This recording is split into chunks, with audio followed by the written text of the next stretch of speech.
Welcome, ladies and gentlemen, to the Tony Hollis Live Talk Show Testify. Again, we're going to have another interesting topic coming to you today. We winding down, speaking on the different various candidates that's running for office. As of late, I've been doing compare and contrast between the different candidates. I also did send out some information um, to the various candidates about a debate that their opponents uh, inquired about. Unfortunately, Mr. Monty Hodges, who's running for state representative against Mr. Gary Tobar, have not heard from uh, Mr. Monty Hodges. Candidate Gary Tobar wants to debate, but we have not heard, or I have not heard, from candidate Monty Hodges. Also, um, down in Osceola, Arkansas, have not heard anything from Mr. Tyler Dunnigan, who's running for Ward 3's re-election city councilman. He's the incumbent. Um, Mr. Brian Holthouse wants a debate with Mr. Tyler Dunnigan. But unfortunately, again, I have not heard from Mr. Dunnigan. I did hear from him, I guess, early in the week. Um it was not about the debate, it was about another matter that I inquired about. But unfortunately, because of Mr. Dunnigan having other things going on, uh, unfortunately, he have not been able to get back in contact with me. But we do have his opposition here with us tonight. And what we will do will listen to him. He will draw that line of trying to compare and contrast between him and incumbent whom he's trying to unseat. But before I start my show, I want to say to you all, I did have an unfortunate incident today at the Blava Water Company. Had the police called on me by one of the ladies that work inside the water company. At the conclusion of this show, I will talk about that because it really could have turned out bad. We see so often many black young men across this country to where the police is called to where it didn't turn out good for that black man. But fortunately, uh, it did for me today. But anyway, I'm gonna come back and talk about that later on. But right now, just real quickly, I'm trying to get into a situation, so it may be a little hit and miss. I want to go ahead and run an advertisement for a lady in Little Rock who has a some type of conflict uh, business program that she does. And so I'm going to let her use about 30 seconds video that is. She's going to speak to you. And after that, we'll get into the show. All right. So let's go ahead and run this video right now. Okay.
Okay. Now, I want to say this here that, let me get rid of that.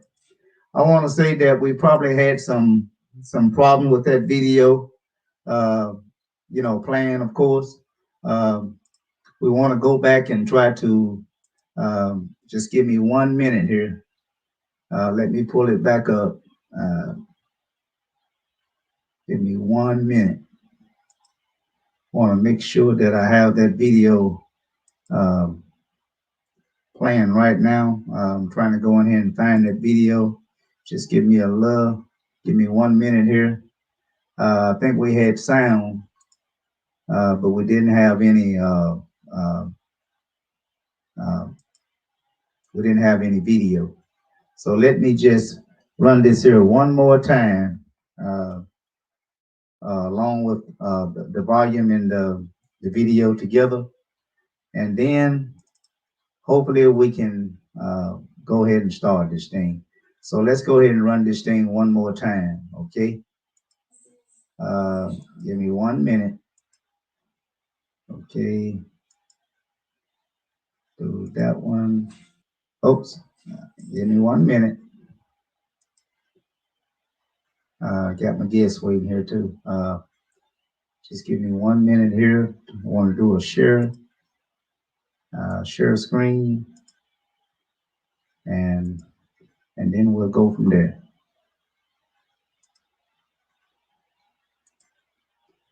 All right. So let's go ahead and run this here just one more time, um, and that way we can we'll know if we got everything that's working pretty good here. Just give me 1 minute here. Um, 1 minute. Okay. Do that.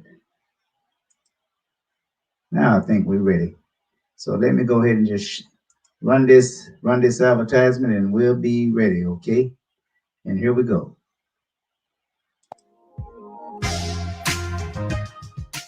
Hey everyone! Thought I'd do a quick video to let you all know what Genesis Organizational Conflict Management Firm is. It's just like the wording. We do conflict management. We do conflict resolution. We do communication strategies, team building skills for your business, for your team, for your sports team, your church, anywhere where you work around a whole lot of people. If you feel like your organization will benefit from this is what you need. If you have poor communications within your business or within your team, if you feel like you just want to be a better leader and a better boss, and you want to have some conflict resolution skills, you might want to hit us up. As you can see, we're right here. You can hit us up. We're on Facebook and we're on Instagram, and we will get back with you. Thank you. Well, all right. That was Mrs.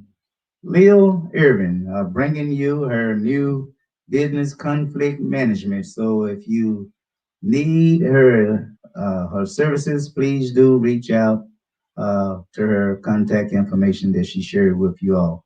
But without any further ado, I want to bring back my guest. He's no stranger. Many of you have seen him, I think, twice on this show already, and he's a candidate for Ward 3 City Council, Osceola, Arkansas, and he's opposing candidate Tyler Dunnigan. He wanted a debate tonight. Mr. Dunnigan did not show up, or shall I say, he did not respond back to me. So therefore, I think it's only fair to the citizens of Osceola to allow Mr. Brian Hopehouse to come and speak to you to where he would draw the line between him and incumbent Tyler Dunnigan, giving you a pretty good idea of why he believes that he is the preferred candidate to serve as your next city council person for Ward 3. So without any further ado, let's bring on Mr. Brian Hopehouse. How you doing there, Mr. Hello, Hopehouse? I'm doing well, and thank you for having me again. I look forward to talking to you and everyone watching. All right. Well, as I indicated, I did reach out to Mr. Tyler Dunnigan. Of course, you and I spoke earlier. This won't be a show to where, of course, you had shared that you don't want to speak for him. You don't want to put words in his mouth. Of course, he have been given an opportunity to speak for himself, and so he's not here. And so, in fairness, I think that we should allow you to speak to Ward 3, your constituents, as well as speak to the city at large, because you're not only representing Ward 3, but I think you will agree that it's the whole city at large where you share that same interest as the mayor and all the other council members. So Oh, I don't know where we're going to start at, but many know you. Just briefly, just go ahead and just share, your name and what particular ward or position that you're running for, and and then we'll get off into the Q&A. Okay. yep, that sounds good. I'm Brian Anthony Holthouse. I am. I'm running for city council position, and Ward 3 is position 2. Of course, position 1 is when the mayor runs, and I'm running on position 2. And so, can you not hear me? Can you hear Uh, me, Tony? I can hear you loud and clear. Uh, I'm pretty Okay. sure they can hear Okay. because Okay. I Well, got some. Uh, I think the video is probably the problem that we had starting up. That's probably what they're talking about. But I hear you loud and clear. You hear me, and I hear you, and so quite okay. naturally they should hear me. Okay, if anyone can't, just let us know. But again, I'm Brian Anthony Holthouse. I chose to put my middle name in there just to separate me from, make my name longer on the ballot and people can know exactly who I am.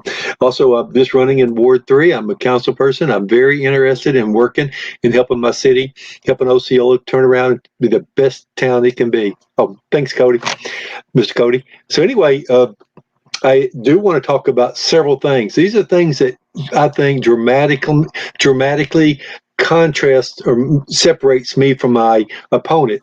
And I not sure what the people of Osceola know about what's going on. And these are some critical factors for this critical time because Osceola is at a crossroads. We need to start making some really serious decisions on the direction we want to go from here. We cannot do business as usual anymore. Okay, so I just want to say one of the first things that we have at City Hall is that there's a lot of fighting, and the fighting is not caused by any one person. It is caused by everyone. We have two sides. The Okay, well, just every council person and the mayor just cannot agree on stuff. And I say the core factor, the core reason of this is the committees. We're not having active committee meetings. We're not making decisions in committees. We go to the council, we go to a vote, and when we do, we're not prepared for it.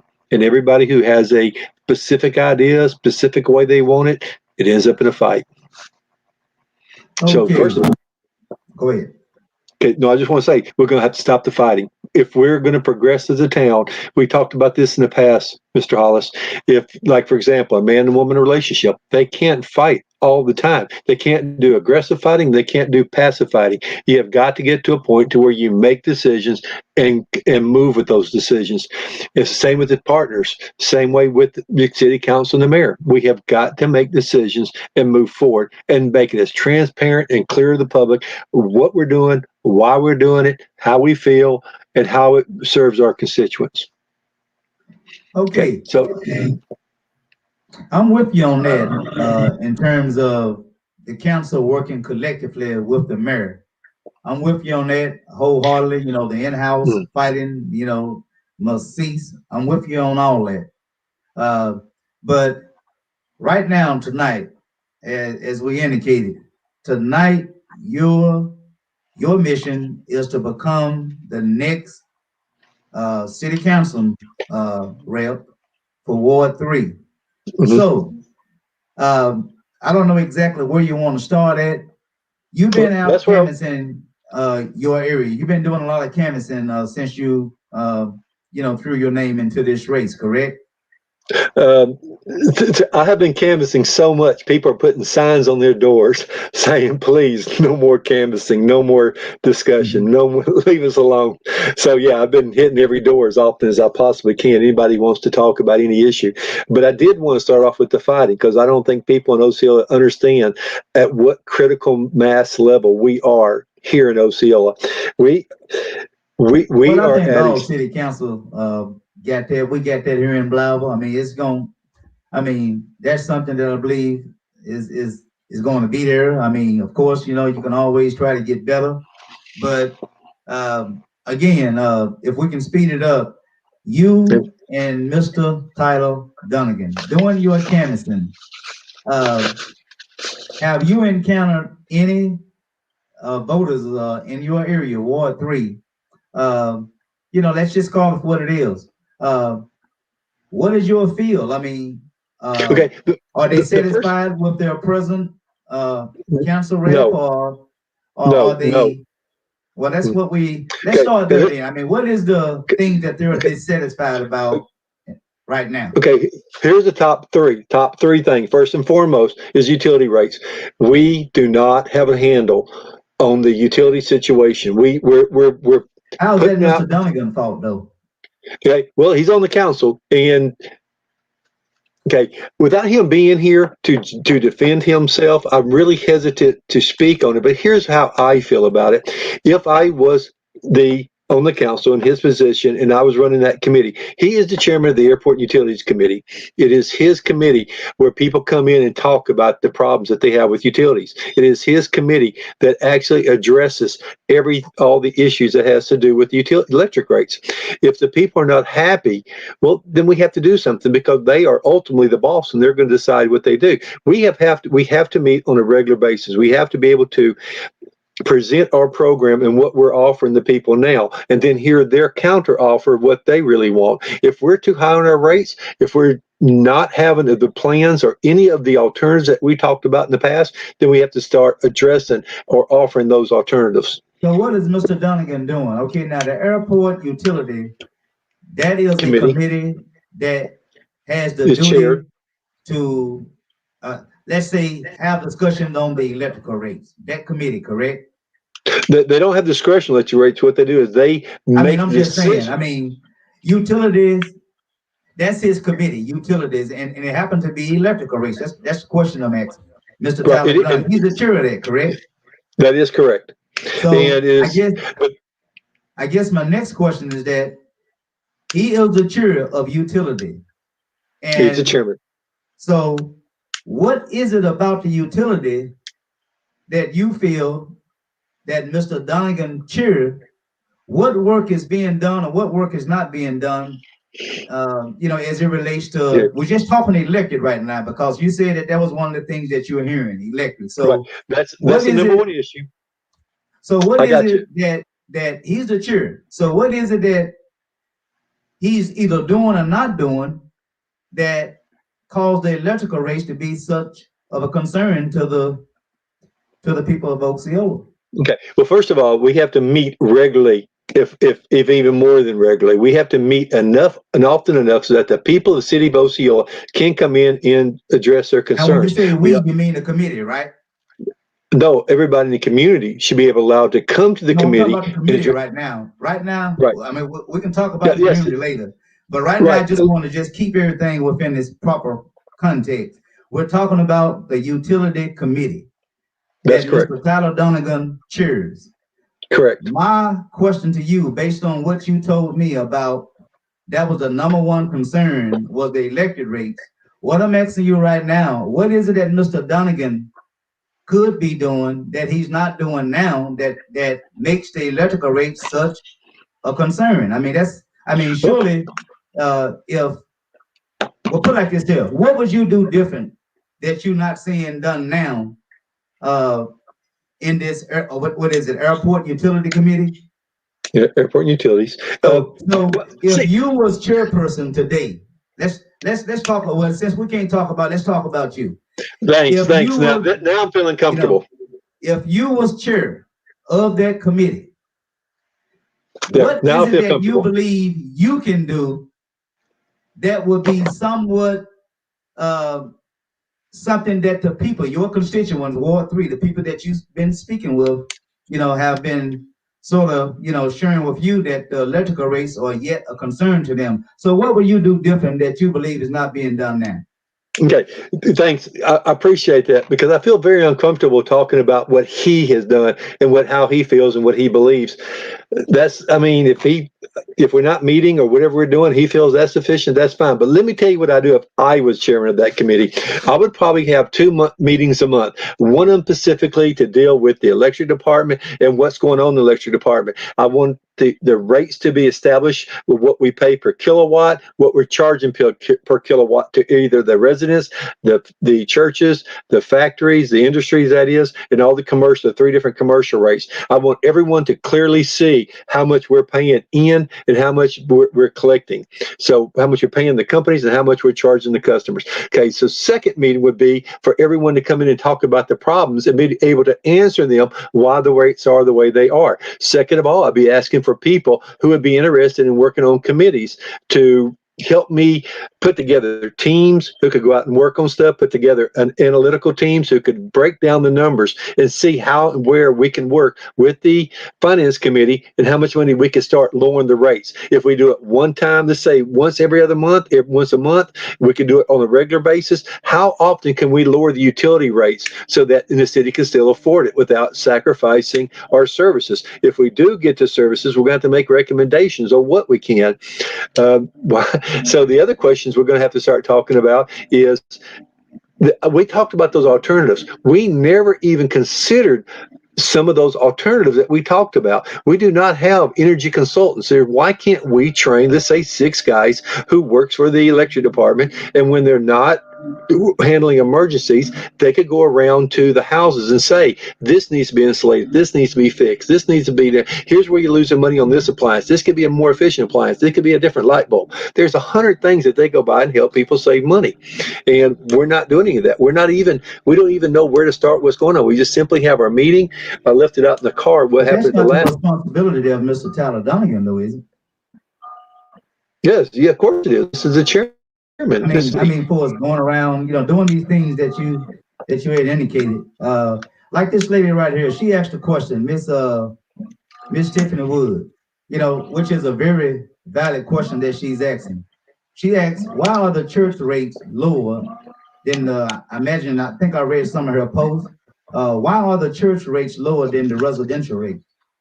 Yeah, this 8.75 cents per kilowatt versus the 9.75 cents is 1 cent less than residents. And the reason established a while back to lower the rates for the church is that we are very much pro-church. And I'm not saying we're this is all churches. If it was a Muslim church, if it was an Islamic church, if it was a Buddhist church or whatever, or synagogue or whatever, we would have it. But places of faith, places of worship, we encourage them to be open as much as possible. So they have been given a discount, which is probably as low as we can afford to go at 8.75. Is it fair? That's her question. Is it fair?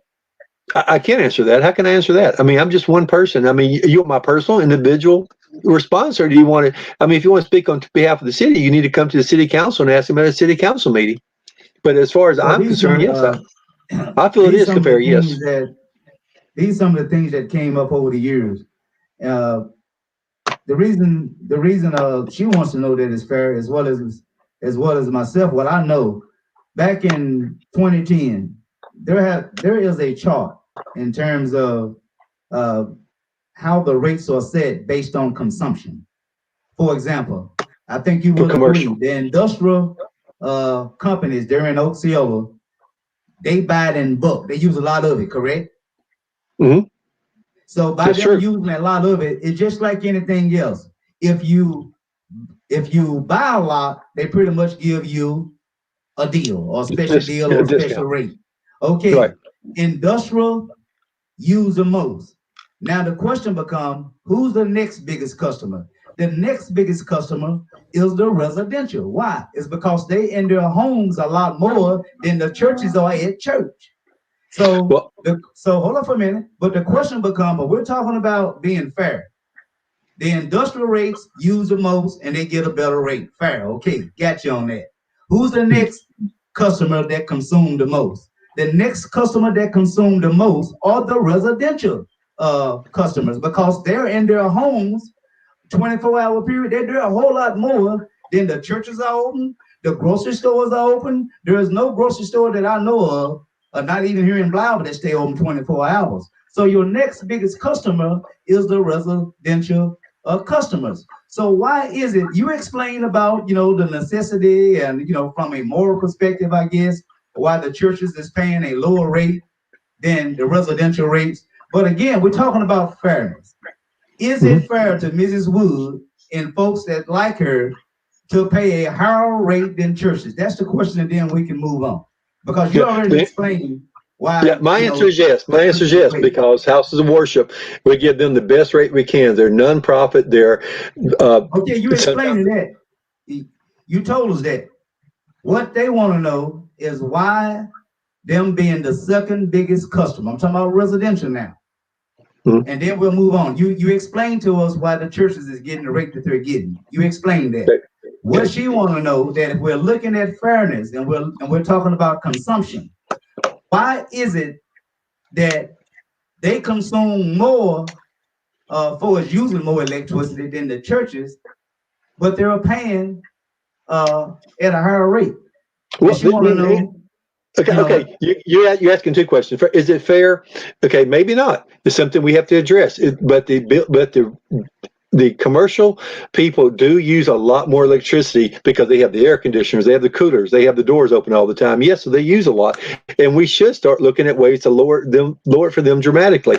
We need to get to a system to where we can afford to give electricity to people. Which will induce people to want to come here and say, oh, the electricity in Osceola is really good. Let's move to Osceola and start a business. We got great rates here. That's the kind of thinking we need to have. We have it set up the best way we can right now, but we need to start lowering it for them to if we want to induce more people to come to Osceola. so I guess to Miss Wood right now, I guess to Miss Wood and others like her, right now is just not the time to lower rates for residential. we can't. I mean, we have to look and see what the finance committee can only answer that. The finance committee can tell us how much money we have. If we're breaking even and then we lower the rates and we bring in a lot less money, then we go in the red, which is against the laws in the state of Arkansas. What do we do? Well, of course, we can talk about this all night, but I Yeah. think most of them know that I'm the kind of person I'm about fairness myself.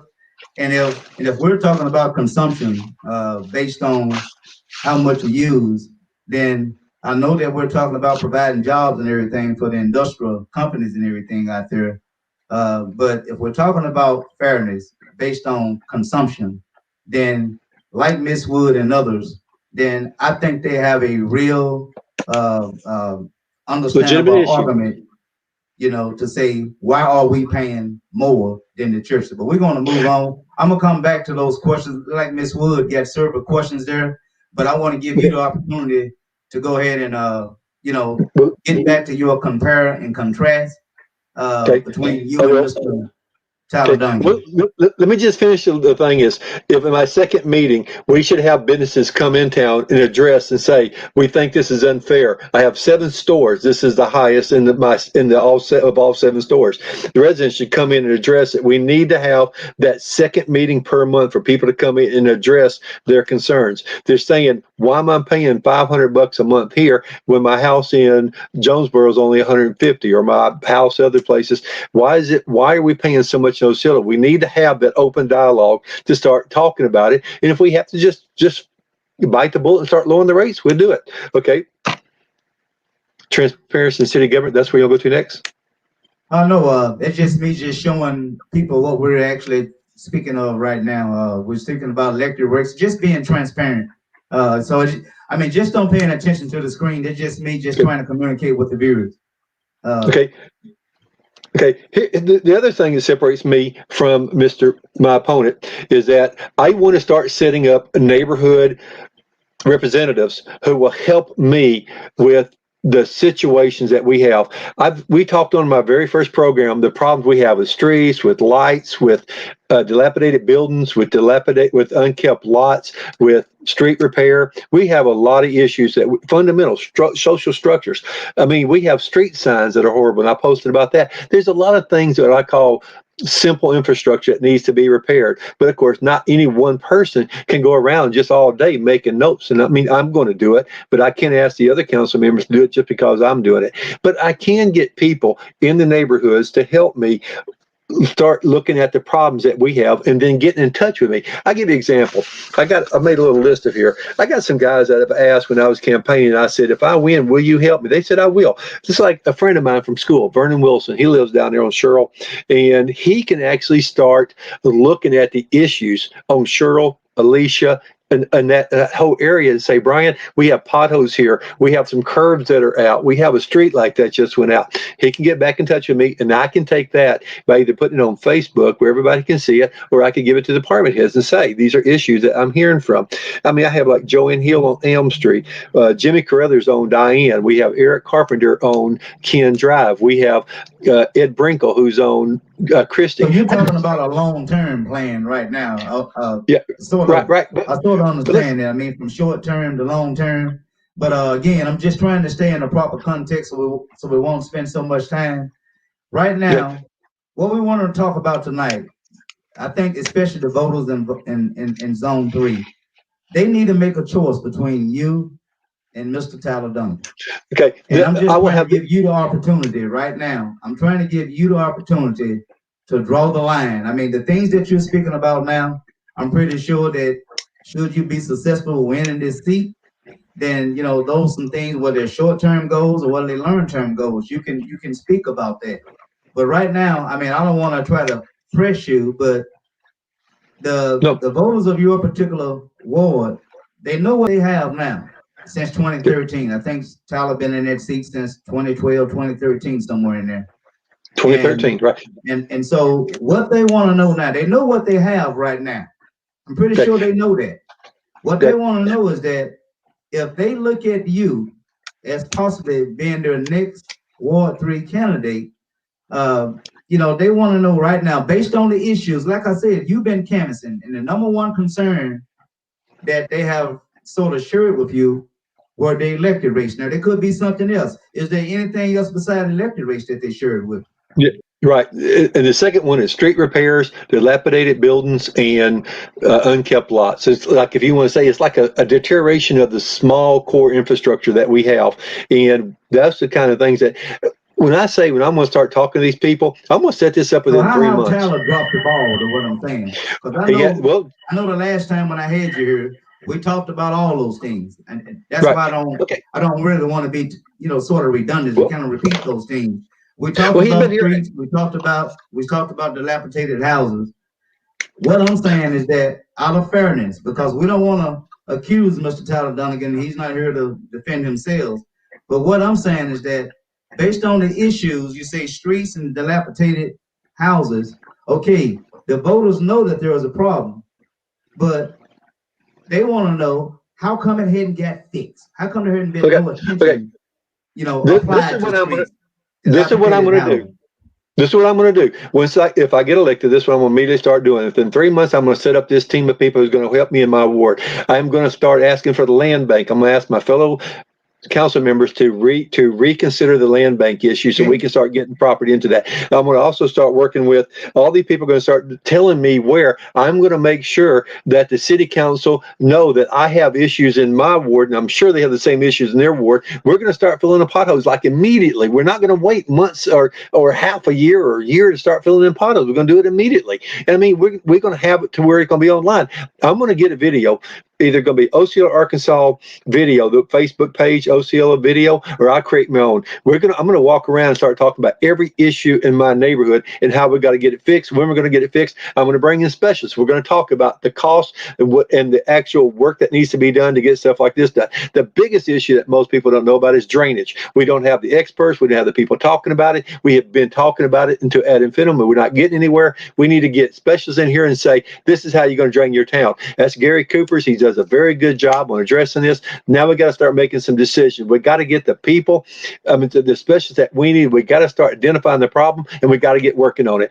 What I'm going to do is that if you look, what has been done in the last 8 years? What has been done? I mean, tell me. Okay, listen. Give me examples of what's been done in the last 8 years. Well, that's what they want to know. I mean, first of all, would it be fair to say that although Mr. Dunnigan represents Ward 3, it's one thing that have not been talked about is that when it comes to streets, What is that department called? Is that public works or what is that called? Street and sanitation. Street and sanitation. Okay. Let's just say if Mr. Dunnigan was here, let's just say he have reached out to street and sanitation. He have shared the concerns of Ward 3 when it comes to potholes and this, that, and other. Now, at some point or another, the uh, what do you call it, department head of street and sanitation. I Steve don't know who Schultz. that I don't know who that person is. Does that person share some responsibility in terms of repairing the streets, potholes, and all that? So why is the department head uh, don't see what everyone else see? Okay. Well, no, he does, and we have the money budgeted So for why it. is he not You know, doing anything? I mean, is it well, money? no, I mean that's actually the mayor needs to push him to get it done. We, the council, should say to the mayor, Mayor, we have noticed these issues. We want to start repairing them now. If it's a question of money, we'll get the money. If it's a question of not enough And employees, so we'll what get is it more though? What I'm employees. saying. See, the voters want to hear this now. Right now, as it relates to street and potholes, what is the problem that the potholes in the street repair for is, a complete overlay? What is the problem right now that's holding up the repairs and to go ahead and do a whole street overlay? What is it money? If it's not money, then what is it? Well, I mean, it's really hard for me or any other council member to say that. We would need to get the department head on this show and ask him. His name is Steve Shows, nice guy. And we also have Lewis Baker that does sanitation. So we do have two department heads within that one category. They work together. We need to get them on here and say, what can we do to start repairing the potholes in this town immediately? Tell us what But it don't they takes. know though? With all due respect, Mr. House, I mean, quite naturally, we're talking about a department head. Mhm. Okay, that's his sole responsibility to be about streets and sanitation. At some point, whether they going out being proactive, riding around the city, trying to see, what need attention versus what not. I mean, don't the department heads share some responsibility other than someone come pointing something out to them? Don't they have a responsibility to ride around the city and to be proactive? Well, of course. I mean, you're asking almost a redundant question. Yes, they do, and they have got to start getting this done, or the mayor needs to look, to take this into consideration. What I'm going to do is I'm going to get a video. I'm going to get on the Osceola, the Facebook Osceola. I'm going to go to where my people call me. I don't. Each of these little resident managers, they're going to call and say, Brian, we got a pothole here. I want you to look at it. I'm going to go out there. Uh, You know, okay, I get to Riverline Circle later, but I'm going to start showing. Well, I'm going to go there. I'm going to get on the video. I'm going to say, look at this. Look at this pothole. It's not fixed. What is taking so long, City of Osceola, to get these potholes fixed? On here on Sherrill at the curve, Ford, Union, Lee, Driver, pick a street. We're going to say we want them fixed. We want them fixed now. We want this road to be smooth. We want people not to have to worry about bumping their cars, tearing their tires, and put them on the video. There's no video currently of anything. I mean, so let's put it on there. Let's show the department head that we have made note of this, that the area resident manager, that my area resident, whatever you want to call them, liaisons, are going to watch what's going on. If the street light goes out, we're going to put it on the video. We'll say, look here, y'all, here's the lights out. We want it fixed now. So, I mean, we have got to expose it. Now, these are good guys, but we, I think, need to become more demanding of what's done. And that's what I'm doing. I'm going to be a demanding, let's get it done now type guy. And if it's not, I climb up there myself and change the daggum light bulb myself. And if I fall, I just have to say, hey, I waited for you long enough to get it done. You didn't. I tried. Let's take a break for a minute and let's try to go over to some of the questions. Um, let's go back up to Mrs. Woods and we'll work our way down. Uh, let me find. Light and power. Why won't? Okay, I can just show all these here. Here go one where she's asking. She say if the electrical are too expensive for Osceola Light and Power, why don't they outsource to a cheaper source? I think we talked about that last time, didn't we? Yeah, Uh, there's no cheaper source than what we're getting at. The cheapest source in the Arkansas was Mississippi County Electrical Co-op. Dickie set that. The previous mayor, Dickie Kenmore, set that up, and it's a godsend. And you cannot get electricity cheaper than we get it today. We can't. You can't. And so the problem is not what we're getting it for. The problem is what we're selling it for. I mean, if I get electricity, I'm just okay, saying let's talk about hypothetically. that. Let's talk Okay, about that. and we need to What are bring they on. buying it for? I mean, what is the cost to the city to purchase Okay. electricity? Yeah, I would be guesstimating the numbers. What we need to do, and I told you in the past, the three ways that we get it. We have to pay a monthly charge, which is minimal. It's not I really mean, that's what that I'm asking. much. I mean, you brought the cost Yeah, up. You're saying it was the cheapest. And yeah, it is a what the cheap. voters want to know, if it's the cheapest, what they want to know is what the city is buying it for, first of all, and then what are they selling it to, at a retail price? I mean, if Okay. they buying it for, say, 5 cents per kilowatt, how much does it cost the customers of OCO? That's the Okay. question that I think that she's asking. Okay. Here's what, when I inquire, I'm not privy to this private information. What we have now, I think maybe if we had a group of people came to the committee, let's say the Airport Utilities Committee, and there Philip Adcock, who is in charge of the entire OMLP, Osable Municipal Light and Pike. Light and Power. He is in charge of the entire organization, the whole, if you want to call it a business. Okay, he can answer all these questions. I've heard from 5 to 6 to 7. Today I heard the number 8. So I mean, he needs to come over here and tell us exactly. And I think he'll do this show, or he will, or I can get the numbers from him and bring it to the next show. And I'm gonna say he told me at one time 6.7 cents a kilowatt is what we're paying. We charge residents 9.3. That profit that we make is what we use to pay our employees. At City Hall is what Yeah, we I use to understand. fund. You shared that last time. The Right. right here we have we're speaking about I tell you, Miss Wood, you have some real good questions, I must say. I think this is a statement right here. I don't think it's pretty much a question, it's just a statement. Uh, right here, it's a residents pay tithes and offering. So we are paying for both light bills. I guess what she's saying is that when when the city is trying to be considerate for the churches in terms of keeping the church doors open, I think what she's saying is that they pay tithes and offerings at the church to try to, keep the church functioning. And at the same time, when they come home, they just as more concerned with trying to keep their lights on. And so that I guess she's saying that they've been somewhat hit with a double whammy, not just in home or trying to keep the electricity on, but even when they go to church, that's also a concern for the congregation. So that's more of a statement. Um, Let me go No, on no, I down. understand. I understand their Let me see. concern. Asking why the weird. I think this is pretty much a statement too.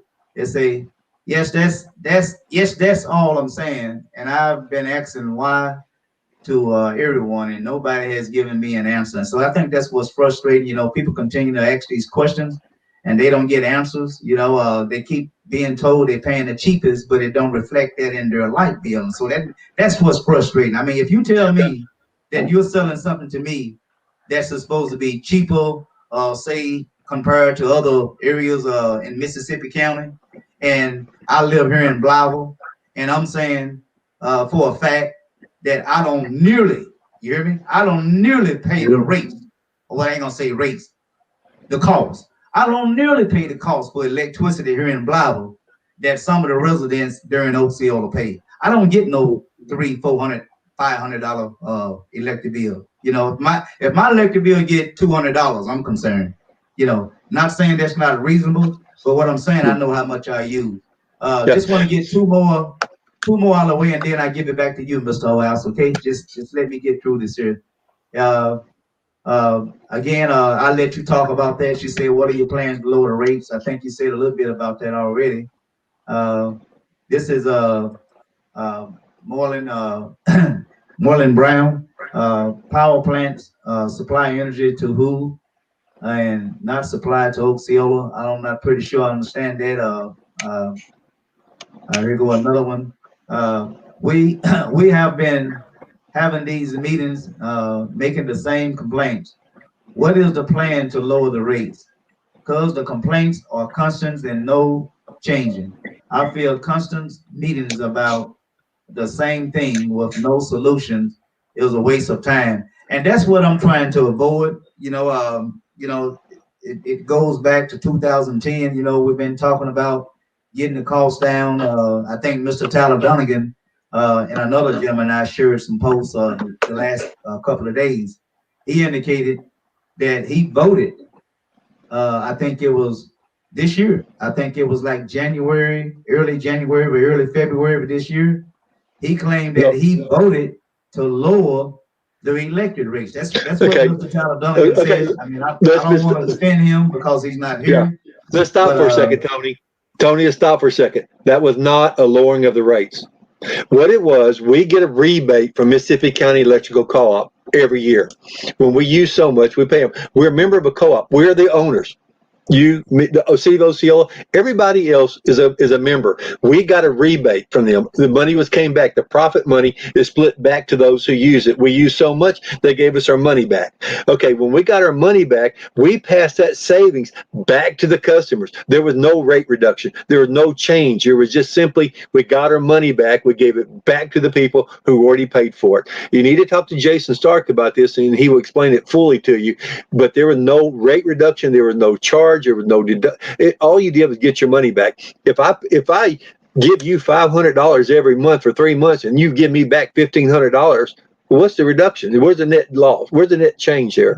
You just simply gave me the money back that we paid into it. also, what are you saying is that almost like an incentive program, whereas what you call reimbursement. So whatever dollars that was paid by the customer, which are the residents of Osceola, so money they paid in, they only get back their own money. That's all. In Yeah, regards there was no rate reduction. That was just simply a rate reduction. They actually get back some money that they had already paid in. that was smoke and mirrors. There was no So rate let me ask reduction. you No this. change. If that, not the fact that I don't believe you or Mr. Starks, but if this is true, wouldn't you say that that is sort of being misleading? I'm not going to call it a lie, but would you say that that is misleading, telling the residents that they lower the rates when in fact they didn't lower the rates? All that happened was the residents just got a portion of their money back that they had already paid in. I suggest you get them on here and ask them that exact same question. Sound like deception to me. I mean, to Well, me. get them on here and ask them, and have Jason Stark on with you at the same time. We'll leave that alone. Okay. Just Okay, but I did want to mention one thing. Just one other question right here. I don't know if this is a statement or a question. Need to post a copy of the budget that shows outgoing and incoming, so they won't have to look it up after the post is over. Well, the budget itself, I imagine they pass a budget every year, correct? Yes, That's by law. By law, they have to pass a budget. So this is disheartening, and I tell you, allocated to whether it's electricity, to whether it's street and drainage or whatever, money has already been appropriated, going to various department heads or whatever, to do X, Y, Z. So I wouldn't think that now we're talking about electricity. I wouldn't think that there need to be some type of, financials put up to talk about why the electric rates are so high. I mean, the budget is the budget, right? Yeah, yes, and the budget is online. It's online every year. It's put up. Matter of fact, we're about to start entering into the mayor's about to submit the budget in November. At the end of November, she has to submit it to the finance committee, to the council, for the council to review throughout the month of December. By January, they get 1 month to review it to decide if that's what they want to do or change it. And then by the 1st of January, and they have to start making proposals. They must pass something by the 1st of February. They got 1 or 3 options. So yes, it's time for the budget to be up. And maybe we do need something where every day people who do not want to come to the finance committee meeting, people who do not want to come into the city and ask what's going on or look up or keep involved, then start posting it to OceolaArkansas.com so people can see a regular update of what the discussion is and what's going on. Maybe that's for Facebook, Osceola, Arkansas Facebook. We can do it there also. It doesn't matter. But here's what's disheartening. People keep saying they complain. Well, we just had the October finance, airport utilities committee. How many people in the community came in to complain about anything? How many people came to that meeting to talk?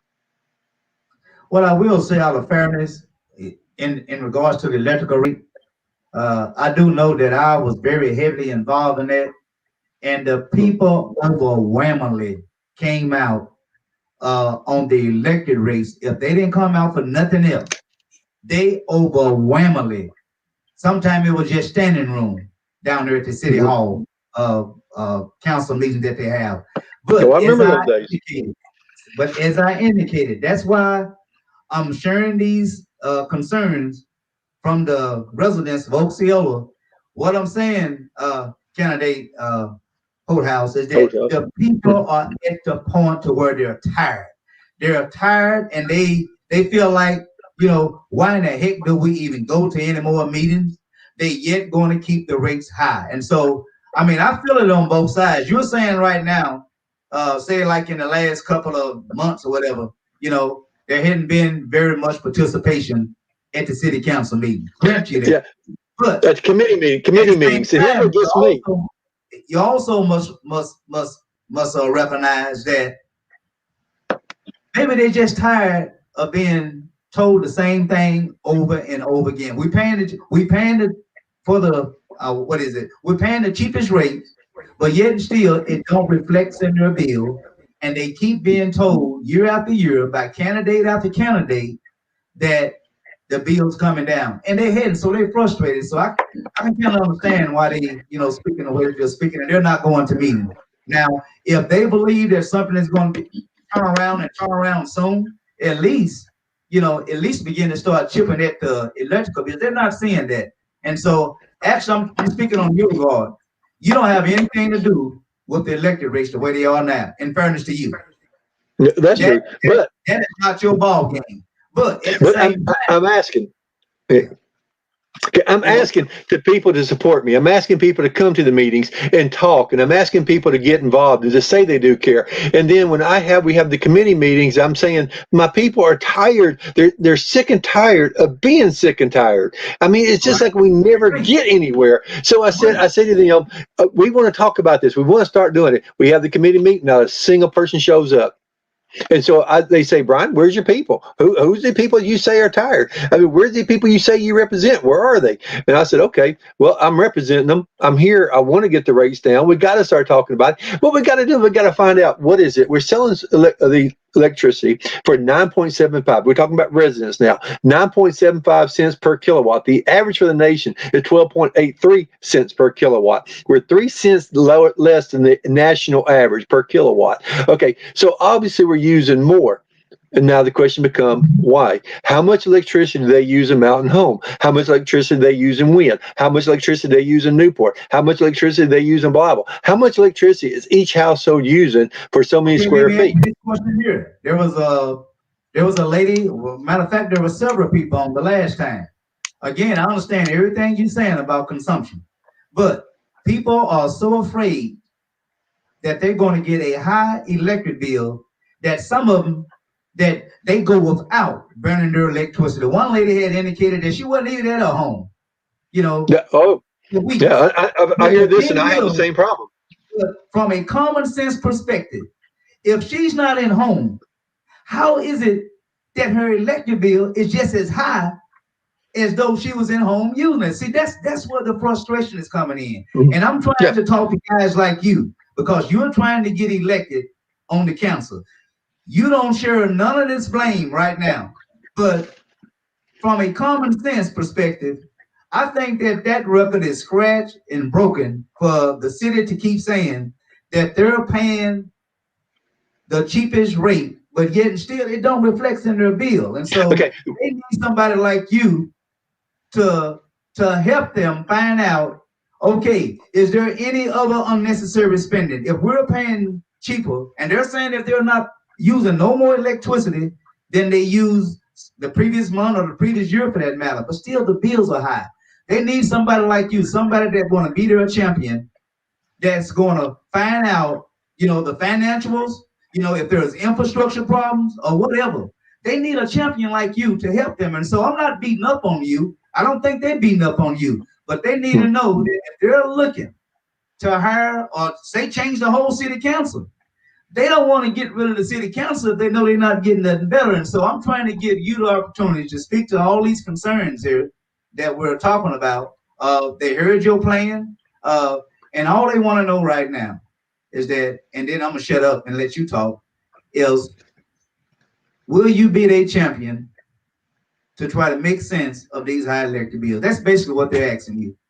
And the answer is absolutely. Okay, we talked for 2 hours, Tony. In the last show we had 2 hours. I mean, that wasn't a 5-10 minute show. That was 2 hours, 120 minutes of you and me going over things that can be done. We could get energy consultants in here, maybe train them from the OMLP, train them. We can get in there and tell them where they use. We can put a programmable thermostat, and if they're gone, and all of a sudden they come home and they're getting these huge bills. Well, what's going on when they're gone? So if they had a programmable thermostat, they can see. If they had the AMI, with a program on their cell phone, they can look and say on their cell phone, they just grab it, and it says, "Oh, you're using so much electricity. Here's your electricity usage. It just spiked. It just went up." Okay, now we're starting to know things, but right now we know nothing. We get a bill every month, and bam, there it is. That's all we know. We have got to go back and look at that 2 hour video and look at the 7 or 8 or 9 things we talked about. And if it comes down to it, then maybe Karen Russ is right. We have to go to solar panels, and what everybody can get almost free electricity in 25 years worth of electricity by paying for 10 of it. And maybe that is what we need to do. I think we're getting electricity really cheaply. I think we got to find out why we're spending more than way people in Blytheville. If we're consuming 5 times as much as someone in Jonesboro, 5 times as someone in Mountain Home, why? What's going on? Why are we? And we have no discussion about that. It's just like, oh well, they just want to blow off steam. Let them blow off steam. They won't come to committee meeting or anything like that. Well, that's not going to work for me. I'm going to find out. I'm going to get to the bottom of it. I'm going to have Philip Adcock answer questions. I'm going to have everybody answering questions, and I'm going to put it online. I'm going to put it on OCLARkansas.com. I'm going to put it on the Facebook. I'm going to put Is it that being somewhere. done now? These No, guys that you're nothing's done. talking about Nothing. now. Absolutely nothing done because nobody shows up at committees and they say nobody cares. Nothing's being done. Nothing is being done ever about this, and that's going to come to an end. That's going to come to an end. If I get in there, we're going to start talking about all of this. I'm going to put up people's bills online. Anything that anybody wants to share with me, we're going to put it up, and then we're going to go to other towns comparable. I mean, I started this thing a while back. I went to, I think, Well, we just want to maybe make correction. I don't want people to think that you're trying to do something that's going to breach their privacy. When you say put up people bills, I want to give you an opportunity to elaborate on that and exactly what you mean when you say put up people's bills. I said whatever they share with me. If somebody says, Brian, look at my bill, I'm going to say, okay, can I take your bill and put it online? If All they right, say, yeah. yeah, I sure. just want to make that clarity. I didn't want anyone to think that their private information was going to somewhat be breached. I just want to make that clear. Well, you surely know I Give don't you the have opportunity access. to make that clear. Well, I don't have access to anybody's private account, and I've never had access to anybody's private account. Not making any allegations against you. What I was saying was that some people can take your words and twist them up. What I'm trying to say, and I was just giving you the opportunity to explain. What was your intent when you spoke those words? I mean, that's basically what I was saying. Yeah, trust me, nobody has experienced more twisting than I have. I tell you, I don't know how much what else you get to talk about, but everything I got over here on my screen here is all electrical stuff. But before I go to this more of these questions, I need to get back to the compare and contrast. That's what we're supposed to be about tonight. Okay, good, because I do need to talk about a couple other things. What the second thing, of course, I heard was right? Yeah, you're right. We're going to compare. One of the things that we have is that we have the small core infrastructure, the signs, the streets, the deputy building, all that stuff. We have got to focus on that because that's what people say to me, Brian, look at my house next door. Mr. Tyler Dunnigan, though, what I'm saying, because we're trying to compare and contrast right now. Well, I can't speak on him. I can just ask you this question: what has been done in the last 8 years? What have you seen done? Well, see, the people. That answers itself. You're asking me a question that's redundant because if you've seen something, tell me what you seen. It's not redundant, Mr. Holehouse. What I'm saying is that when we have a town hall, which I'm planning on having it, everything you're saying right now, I'm going to put all these questions to the people. But I got you on right now. You the candidate. I got you on. You the one that's running for Ward 3. Okay? And but Mhm. before you get that seat, you're gonna have to unseat Mr. Tyler Dunnigan. And Mhm. so when you say that the things that you want to put in place, then quite naturally, what I'm going to do, I'm going to come back and I'm going to ask you a question. Are those things in place right now?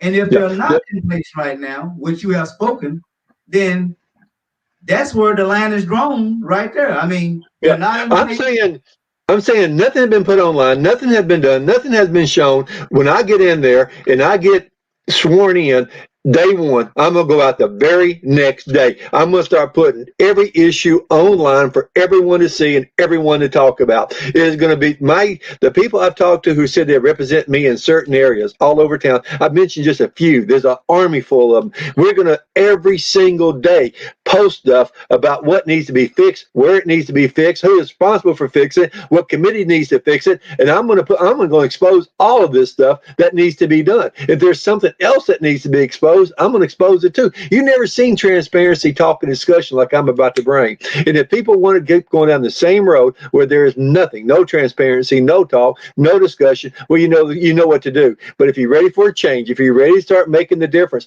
that it takes to show people where we need to fix, what we need to fix, how we're going to fix it, who can help us fix it, what's going to cost to fix it, how much money we have to fix it. That's what I'm going to bring to the program. That's what I'm offering. All right, let me just run through some of these comments and questions, and then I think we're gonna close on electrical because I think enough been said on that. Uh, We need to get to the third important one. uh, I just want to get these statements and these questions. I always like to be uh, fair to my guests. I think if they can put a little of their time to the side and tune in, then quite naturally I can show their comment. Uh, uh, this I don't know who is this. Oh, this is Miss New. I was told that someone was arrested for putting solar panels on his home there. I don't know anything about that. I don't know if you do. Uh, then they messed around. They charged him with theft of utility. Don't know anything about that. I'm just going through them right now. I would like to know what have what have been active in doing. I would like to know what you have been active in doing in the community before your decision to run for council. Uh, Ms. New, will you please start recording committee meetings and posting them? Um, we already posted and exposed it. What is the next step after exposing the change needed? Now, those just some comments. I think we all caught up now on the comments, and so just real quickly because we don't spend a whole lot of time Yeah. on electrical, and I think it's fair to say this here is that the people already done indicated that they're tired. Okay, they're tired. They already done indicated that they, no matter what they do, whether they try to consume electricity, not turning on some appliance like they normally have been accustomed to using, they have decreased their consumption. But they're saying that their bills are yet uh, are yet high. And so all they want to know, and then I'm gonna close on it, and they are looking for, that's my word. When I say champion, I mean somebody that's gonna fight for them. They're looking for a champion, somebody that is not going to talk about the problem. There's enough data right now. Trust me, because I've been doing this thing with folks here since 2010. There is enough data right now that they already have. Whether you're talking weatherizing homes, whether you're talking about rate costs from one utility versus the next, uh, you know, uh, uh, consumption. I mean, all these things have been talked about. And some of those things that you talked about for us long-term planning. I think the different type of meter you're talking about using, energy consultants. I think you mentioned that, along with some other things. I guess they want to know right now is that you, as their champion, when you take over in January, I guess they want you to assure them within, I don't know, the next 3 months, say the second quarter or the first quarter of January, could they see some turnaround? I mean, I'm not asking you to make a promise, but how soon can you share with the viewers right now? If you are elected and you're put in the seat in January, how soon can they see some change in their electrical bill? I think we can close on that. Okay, I think it's going to be day two because day one I'm going to go out and start showing a lot of the issues I've wanted to talk about for a while, like disrepaired gutters and stuff, and poor drainage conditions. I really want to show those. Day two, I will start putting up the information on what we're paying for electricity and what people are paying out. Okay, let's start the information going. Let's start people seeing what's happening. I mean, I do not have a wand to say, bam, you're going to be using less electricity and your bill is going to be smaller. It doesn't work that way. I cannot go in there and tell the other 5 council members to just lower the rate because I tell them to. It doesn't work that way. I'm one man. What I can do is start giving you information on how we can lower the rates, what we can do to lower the rates. I can start giving you information on what we pay, what you pay, where we do it, the money, where it goes. I can start showing everybody, and we can start having these committees where people can come in and we can discuss all of this in as clear a manner as possible so people can understand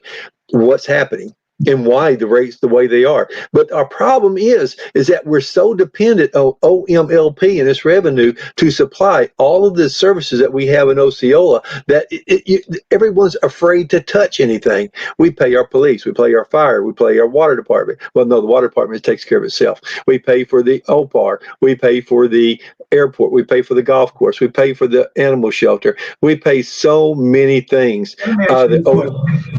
Let me ask you this question. Police, fire, and you mentioned a few other things. Everything that that you have mentioned right now, we pay the same thing y'all pay. So, what are your? I guess, are you saying that if Osceola didn't have its light power, that police, fire, and all these other things that you just named wouldn't exist? Is that what the voters are hearing? No, what I'm saying is we have a 1 cent sales tax and we get a rebate, so we get other I'm talking about revenues coming in. Osceola power right now. I'm not talking about the 1 cent sales tax. Are you saying that other than the 1 cent sales tax, are you saying that if Osceola Light and Power just disband to tomorrow, no more Osceola Light and Power, what does that mean for police and fire? We would still have it because we would all the funding, other funding that's coming in So would go to that. it still can Yeah, we still function. have it. We can still function. We will function. That's where the money will go. But, but, But we but, have but I think what the voters want to hear, if the light power company disband tomorrow, your answer is police and fire will still function. that would function. Yes, so that would be the critical social. I mean, for infrastructure that we'd have to keep. But now, what we do about the other services that we provide? What about the animal shelter? What about the OPAR? What about the golf course? What about the airport? What about the all the all the other things that we supply? The social infrastructure we Well, supply. just like last time we had voters on, not voters, we had guests on, some of those things that, you have to do what they call make some hard choices. I mean, Just make some of hard. those That's things that exactly you what talk it would about, happen. I mean, is it necessary? That's the key word. Is it necessary, or is it just, something that, the city think that would be something good to have? For example, what was it that was talked about last time? Anyway, that's another subject. But anyway, uh, that's all we Okay. want to say on electrical. This is one long post here. I just wanted to show it before we close. I like to see the council and the candidates constantly active in the community, not just during election time or the first few months after election, but constantly working, not for show. But when you look up and see the fruit of their labor in your community, I guess they want to see the council uh, the council members. They want to see them more hands-on, more visible, uh, Well, uh, accessible to speak with their constituents, and not just during during election year. This is the last one right here, and then turn it back over to you, Mr. O'House. Uh, This Liz Logan exactly Tiffany Wood, because during election time they talk a good game to get elected, but yet not one person has actually stepped it up and actually done what they say. We see them during election time and for photo ops, but other than that, nothing. And so that's just frustration, coming from the various residents here in Oak Hill. And but that was the last comment. Uh, I did want to talk about some financial things, but before I get to that, uh, I want to give you the opportunity to speak on anything else uh, that you might want to speak about before we get into the financial. Okay, we were going over the compare and contrast. And we have a few more.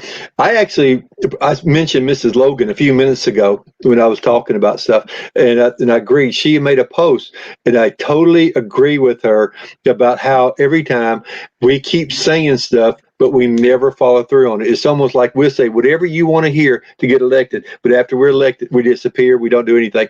I have been, and I never felt like I was welcome to be a part of City Hall until 2 years ago. I'm sorry, I wanted to. I've been attending city council member since 2006. I never felt welcome.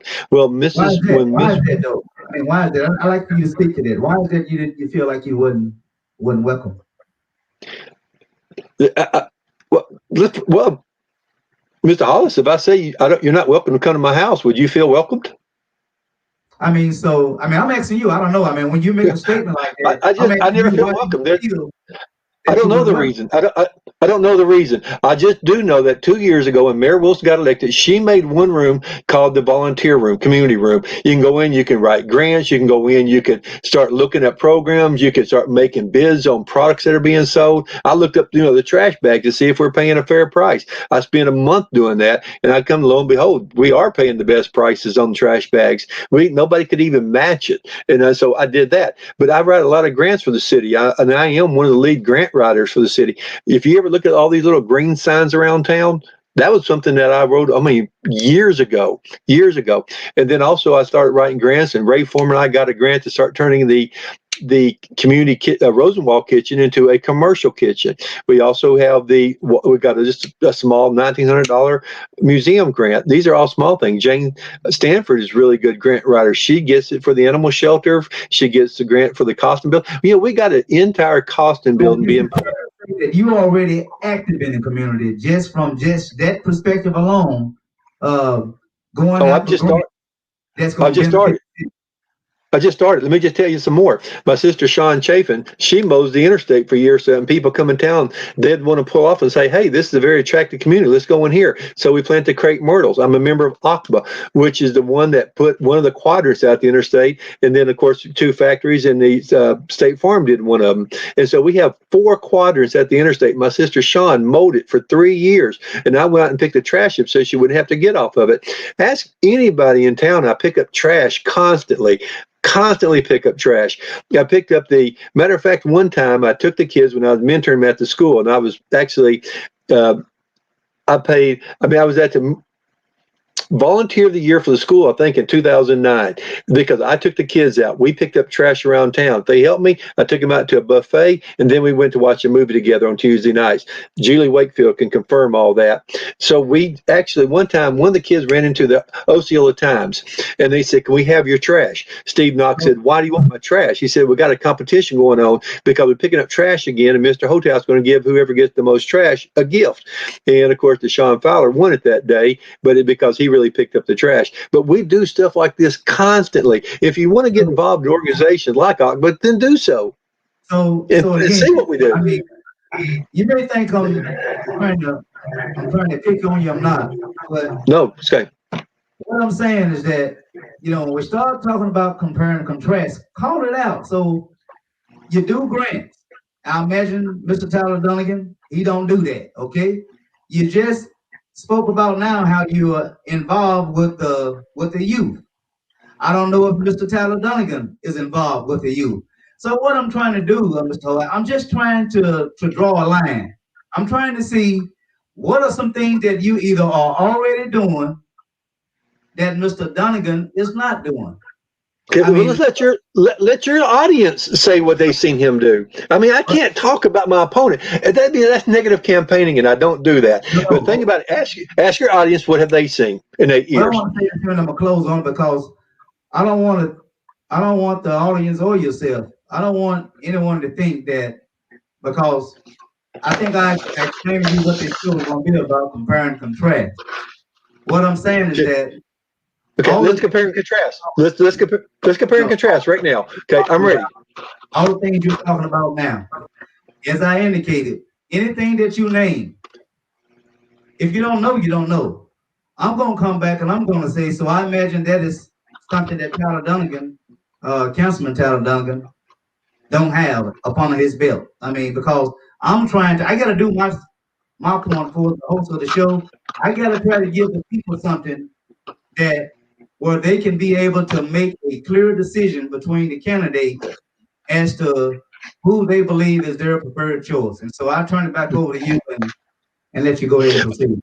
Okay, since I came back in 2006, I have been picking up trash all over town. There's just something I do and have it. But let's just go immediately join the Chamber of Commerce. I don't even have a business. You're supposed to have a business to join it. So I created one, paid my dues.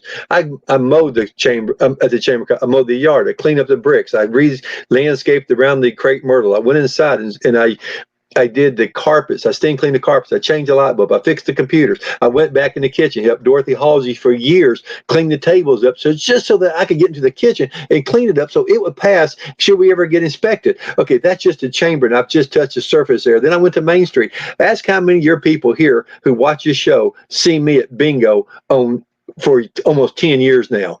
Ask almost everybody in town knows that I have been a very ardent supporter of Main Street. I'm not even a member of Main Street. I'm not a dues paying member, but I go there every time. Reed Fergus, Michelle Stilwell, or any of them call me, I show up and help them. Okay, this good. I can just keep going from Aqua to all the other things that I do. I've done nothing but give this community since I've been back in 2006. But I want to compare and contrast. I want to get to it. Here you go. I want you to look at this. You see this letter right here?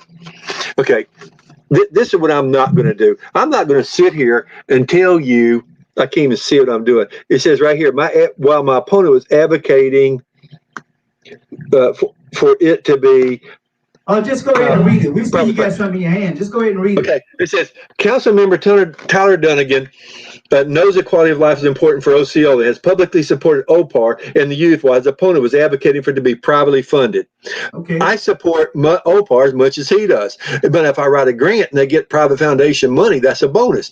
If I think that the kids who are involved in it should maybe give more money to help out, especially those who do not live in Osceola, I'm not saying give OPAR less money. I'm just saying let everybody be as more responsible and help out. But I'm not saying give OPAR less. They'd have to decide how much they get out of the budget and what they do with it. Okay, I'm not going to lie to people with what I'm saying. Okay, look here. You know what this is? This is expenditure of travel. You know what this Okay, is? we'll get to that later. Okay, let's hold up on that. We're not into financial yet. We'll get to that later. This is all grant. These are foundations that I go through constantly and ask them how much money can we get for programs. I put together these constantly fighting to do hundreds of grants to look through all this stuff, and it's not simple. Also, this right here, if this is not the most important thing in the city of Osceola, I don't know what is. This is a 2040 Ford plan, which everybody who can get on OC Arkansas needs to download. Every resident in the city of Osceola. Yeah, but nobody's doing it. We need to do it. We need everybody to do it. Okay. These are the travel reimbursements. I'm constantly studying demographics. When I write grants, I know that I need to know every single demographic about Osceola. I can tell you about Osceola. I can tell you about Luxor. I can tell you about Blytheville. These are population trends that we're looking at. These are all things that we need to talk about. These are all things that we need to address. And the answer is, okay, the main thing that I've heard from people when we talk about electric rates, number one, and then the small core infrastructure like the potholes, the deputy bill, and all that. That's number two. The third thing is the lack of things for people to do in this town, lack of things to do for people like restaurants. There's no things for kids to do. There's nothing. Okay, we have got to start addressing that. In order to get people in town, we got to lower the commercial utility rates. Now, I can say that I'm 100% sure because we own the land to the west of town. If you go out, my Debbie Holt house, my brother's wife, ex-wife, she owns that land. We know Ron has control of that. If people want to buy it, we know. We own the land past that. Independent Enterprise, my family, we know when people want land, because they come to us, they say, okay, great, we got the land, because we're excited to sell it to them. Now they do out and do electric race and other stuff, they disappear. We have got to get the electric rates down so businesses want to move here, move into the older places that like the old McDonald's, the old Aaron Rents, the old hometown groceries. All these buildings are sitting around vacant. The old Fred's building, all of these buildings, and nobody has a desire to move into it. What's going on? Why can't people come in and say, okay, I take it over, we'll fill it up? What is happening? Why don't people invest in Osceola? We've got to find out. We have got to start moving forward to find out what it takes to get activities, stuff like this. Okay, yeah, I get you on that.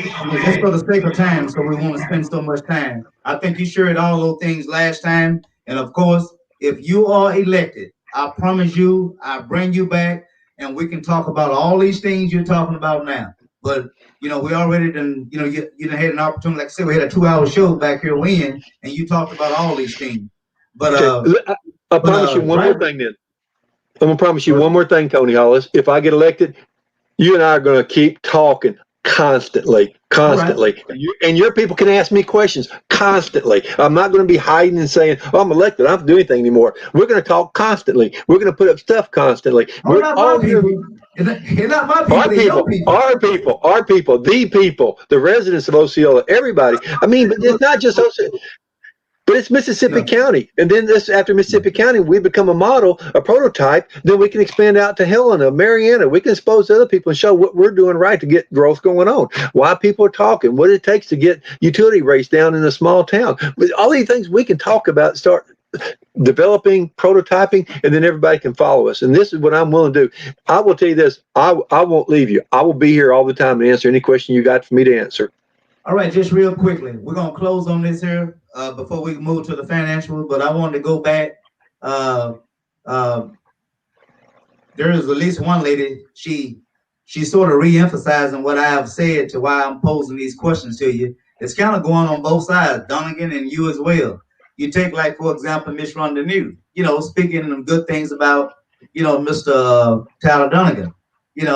Whereas he has kids, and that's admirable. She was talking about his. I think he participated in some foster care program, and so she's speaking in the positive for him, and that's a good thing.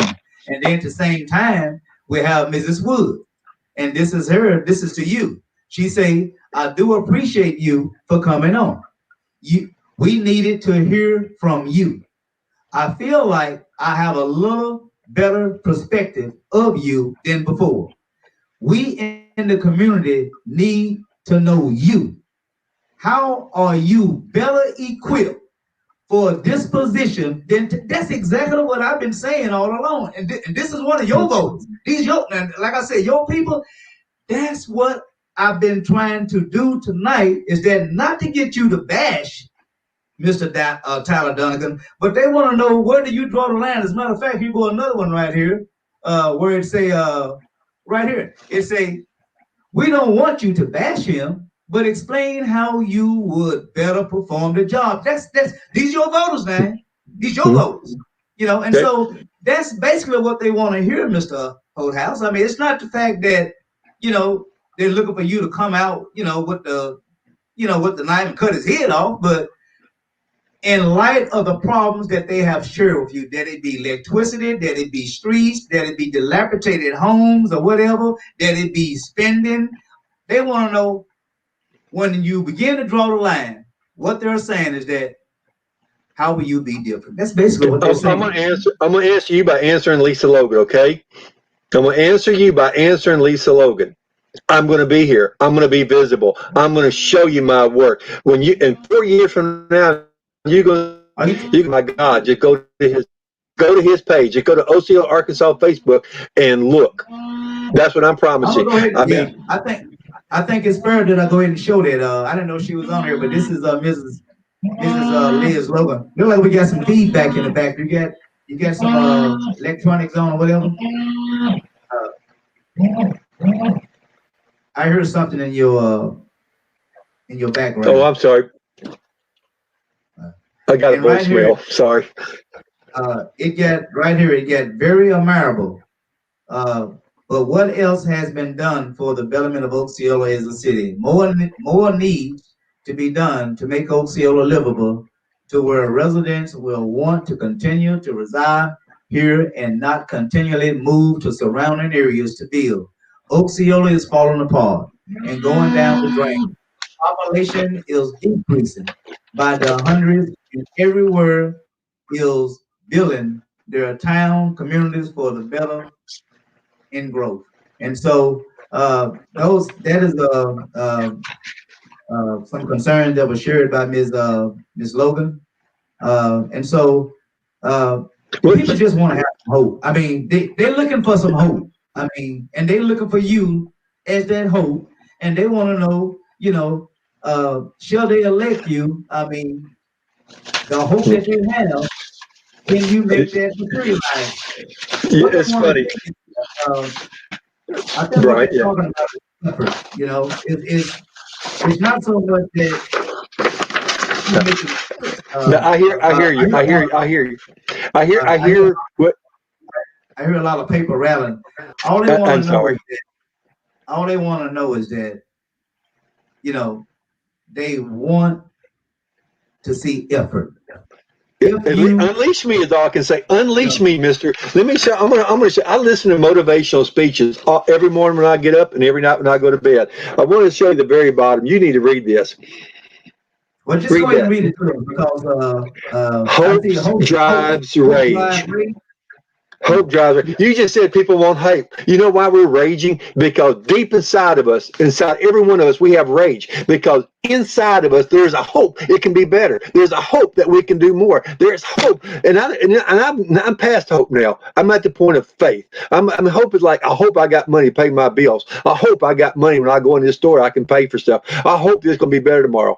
No more. I have faith now. I know I got money in my pocket. I have faith I'm gonna be able to pay my Yeah, bill. I have faith I can make Osceola better. all right. Now, look like we get all those comments out of the way. Uh, and I want to say this here. That was one last comment there. You just talked about that, but yeah. But anyway, you know, let's go ahead and just close out this next segment. We'll come back probably. I think the time been well spent. Uh, I think what you saw me put up here a few minutes ago. Let me find it.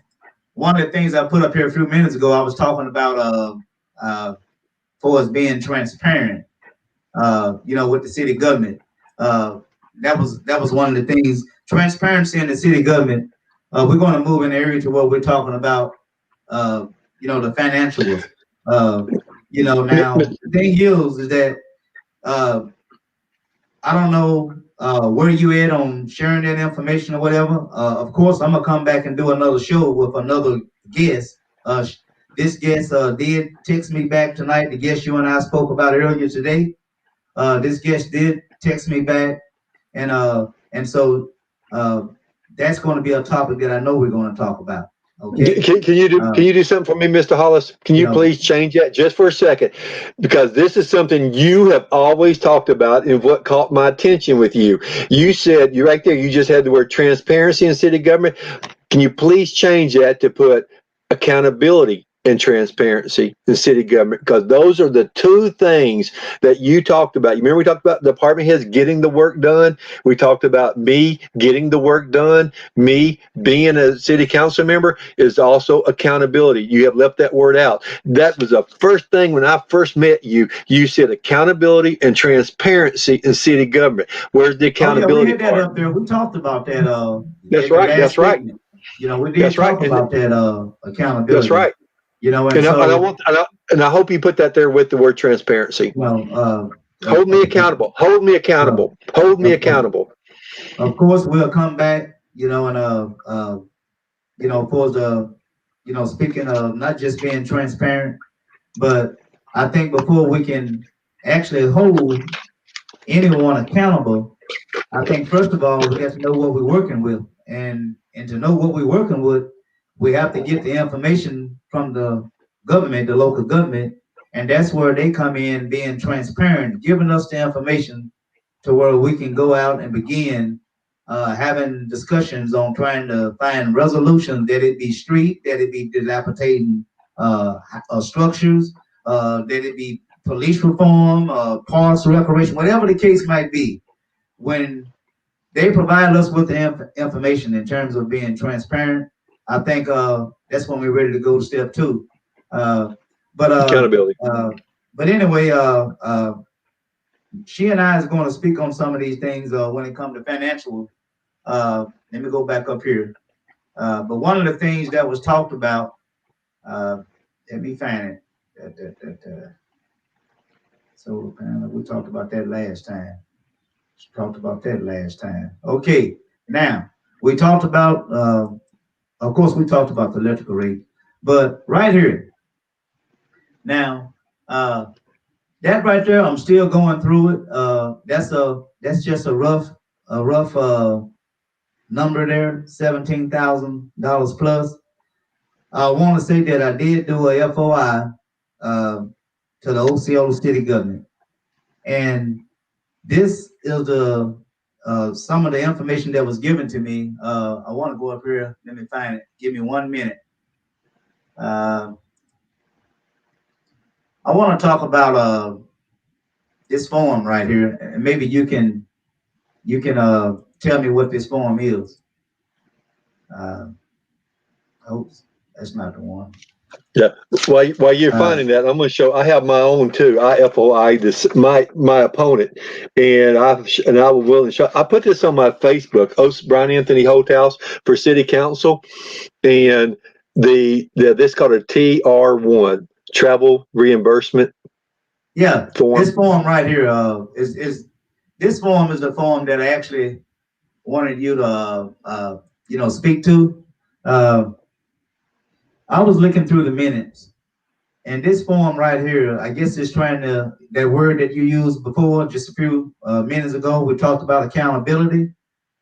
Actually, this form here was setting the stage to hold employees, and I think this also go for elected officials that when they go out of town on business, whatever the business might be, uh, they want first of all the trip to be authorized, and then there's another form, of course, that talks about. Uh, I'm gonna let you finish. I keep hearing some noise there. I'm sorry, me rattling papers. I Just give me I a have my minute. I'll let you FOI go. papers also. Uh, Okay. just give me a minute. Just give me a minute. Uh, right here, uh, this is the second. This is the same document. This is the second half of it. Not only is it asking, not only is it asking that the sheet be authorized. I mean, the trip be authorized. But it got a section here where it mentioned expenses, airfare, mileage, uh, rental vehicle, and other transportation. In other words, this form that we're looking at actually was a form that talked about the expenditures. For I'll get you back on. Talked about the expenditures. Uh, when an employee or a city official go away for city business. Uh, and again, that brings me to this particular council member irresponsible spending of $17,000 plus. I don't know if you're aware of this here. I'm pretty sure you do because I'm pretty sure you done research your opponent. Uh, Now, the information in my FOI that was given to me, this information here, $17,000 plus, was spent by the candidate that you're opposing. Okay, this is First of true. all, first of all, uh, how do any city council member? Now, of course, this is not 1 year. I think this here goes back from 2013 to present. Okay, that's for the time that this council member, Mr. Tyler Donegan. I mean, this is free information. There's nothing secret about it. That's really not to call his name. Uh, Going from 2013 to present, uh, that this council member has spent right at $17,000 plus. Now, And looking through some of the information, I'm seeing where there was hotel charges as high as $300 a night. Also, there was mileage. Now, I did some investigation work on the mileage. The Arkansas state government, they reimbursed their city officials uh, something like, I'm gonna give you an opportunity to find your papers, Mr. Hohouse. You just give me a Sorry. minute. Sorry. Uh, uh, the state government has a rate for us paying mileage at 42 cents per mile. But Mr. Tyler Dunnigan, in going through some of the information, it's as low as 53 cents per mile. And I did see some 57 to 58 cents per mile, which there might have been some corrections there or whatever. But what I'm saying is that is a hell of a lot of money. $17,000, taxpayers' dollars. I'm talking about taxpayers' dollars. So, first question, not about Mr. Tyler Dunnigan, but do you believe that the form that I showed you, this form right here, speaking about the travel, the employee travel authorization form, as I understand this form right here, that form actually, they had some discussion on it, and me looking through the minutes, somebody, I don't know whether it was Councilman Baker or who, but somebody made a motion. It might have been either him or Councilwoman Brand made a motion to go into executive session. And I'm like, why would you go into executive session when you're discussing uh, spending money by employees or either city officials? That should be open discussion. You're not talking about firing anyone. They're not talking about hiring anyone. And I've been speaking with my council people here in Blyville, and they bagging up what I'm saying. That information there should be shared out and open with the public when you start talking about spending of employees and officials. So why would they call? I don't know if you have this information, but I'm wondering why would they make a motion to go into executive session just to talk about this sheet that I'm showing you right now, employee travel authorization form. In other words, accountability, that word that we was talking about, trying to hold our employees and our city officials accountable. Why would they want to go into executive session to talk about that uh, without, as opposed to talking about it out in the public among the the residents there at the city council meeting? I mean, first of all, should they have went? Well, I already done told you they shouldn't, so I'm not going to really even ask you that question. I know they should not have. They shouldn't have done that. So I guess voters want to know, why will any particular council body, because this is the body, Mr. Dunnigan didn't make that decision about going into executive session, so I'm not blaming him. But why would another council member make a motion to go into executive session to talk about the spending of employees and officials, city officials? Okay, you ready? Go. Okay. If they went into executive session, and I do remember they did it once, but I was under the assumption that it was, and it must be about the actions of an employee. And a lot of times you go through a lot of business, and at the end you'll go into executive session so that other people can leave. They heard all the business and they leave. That's the way it is at the school board. They always hold executive session at the end of the meeting. If they had it for any reason, and I think you should FOI the mayor and ask her what was the executive session for, and was anything discussed other than employees' relationship to the employees. It better not be anything other than that, because it's not allowable. Okay, as far as if you want me to speak now on this $1,700 plus. 17,000. So I'm sorry, 17,000. Yes, I'm sorry. We had a council member. First of all, how is it possible to spend that kind of money? I mean, we're talking about, I mean, Should a city council member, I mean, you running for office, can you see yourself spending that kind of money? No, never. I will not spend money for out of state.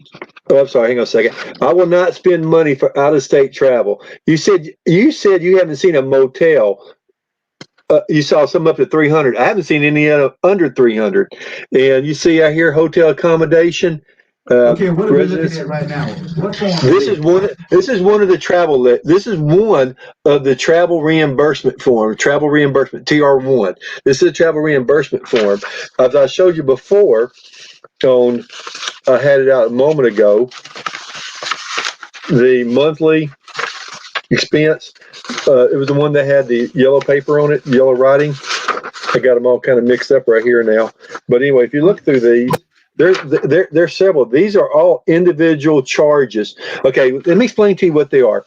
We have two separate levels of training.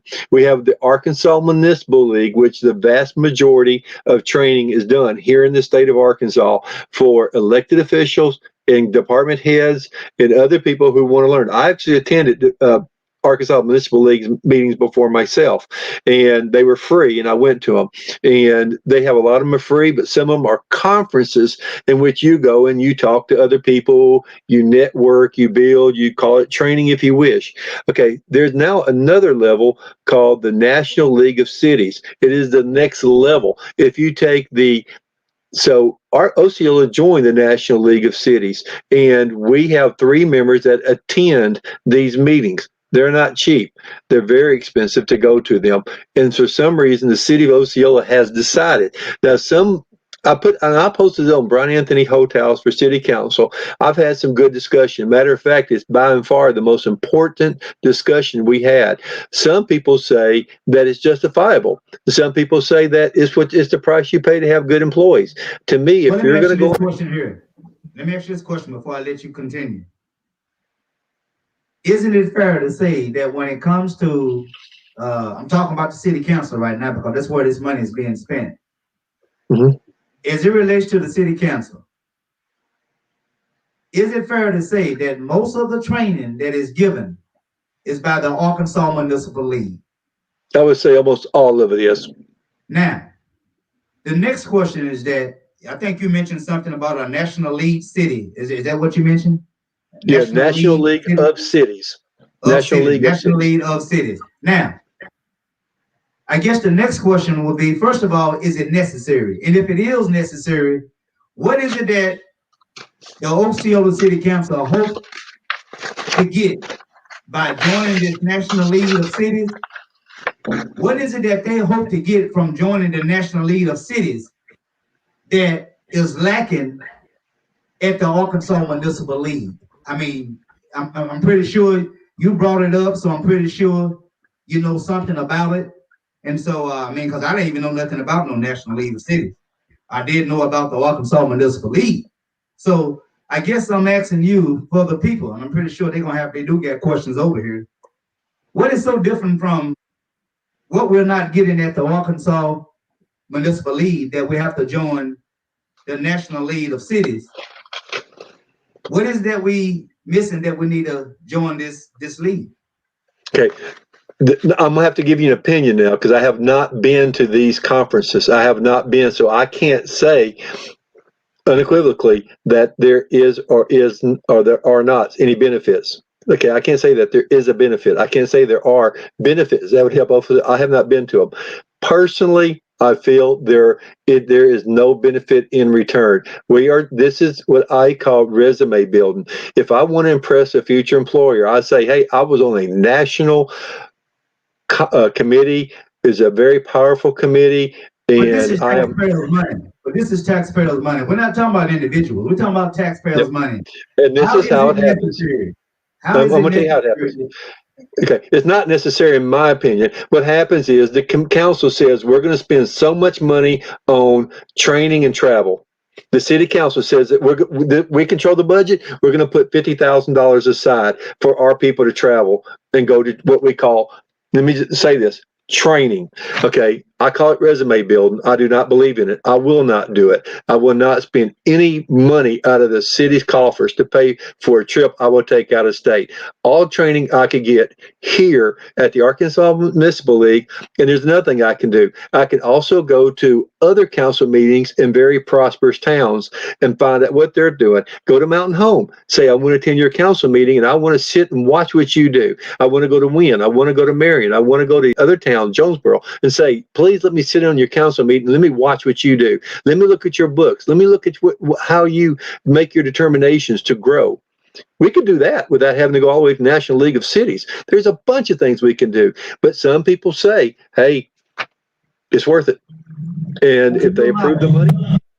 To your knowledge, because the reason I'm asking these questions, because I'm thinking that, you probably did all your facts finding when it comes to, you're the candidate, and it just make good sense to try to get as much information possible, as it relates to your opponent. Um, this National League of Cities, those were some very expensive trips, correct? I think one of them was, Washington, D.C., correct? Okay. That's a relative question. I'm reading some of your comments on the side over here. One went to Europe. One went to Europe. Okay. Before we get to that, though, I'm just trying to. I'm still talking about necessity right now, and then I'll turn it over to questions over. Well, Osceola stretch for money, and you have people barely making it there, especially as it relates to the high electric bill. How is it in good financial, shall I say, common sense, to spend money that could easily be put in some type of help program, if you will, to the people that are hurting so bad just because of the electrical rate? I mean, this is one individual we're talking about. Trips going from as little as $500 cleaning up to $3,000. Some people will say that's wasteful spending of taxpayers' money.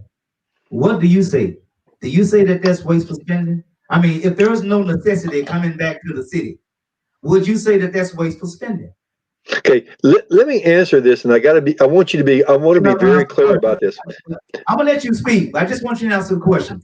Is it wasteful spending to spend money unnecessarily, especially when you don't have to? We got the Arkansas Municipal League. We got people hurting in Osceola. Is it necessary to spend money when that money can be directed to help the citizens of Osceola? Yeah, I'm only going to speak on this $17,000 plus because my opponent feel it is not beneficial to the city of Osceola. It's wasteful spending. It's not to the benefit of Osceola. Going off there. I don't know if that's your cell phone or what. Yeah, I got a call. I'm going to turn it off. And I'm sorry about that. I'm using my cell phone to do a Wi-Fi hotspot, and when it goes off, it interrupts it.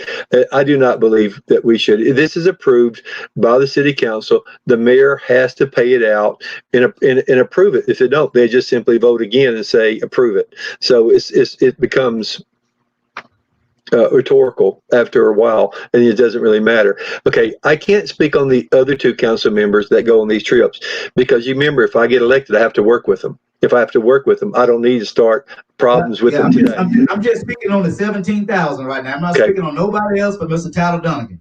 Okay, good. I don't have no information on no other city council member spending. I don't have no information on them. Yeah. All I want to talk about tonight is that, is this, I put irresponsible there.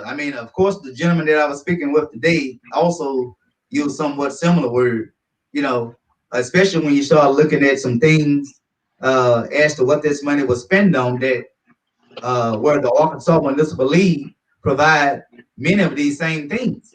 And so that's why we're calling it irresponsible spending.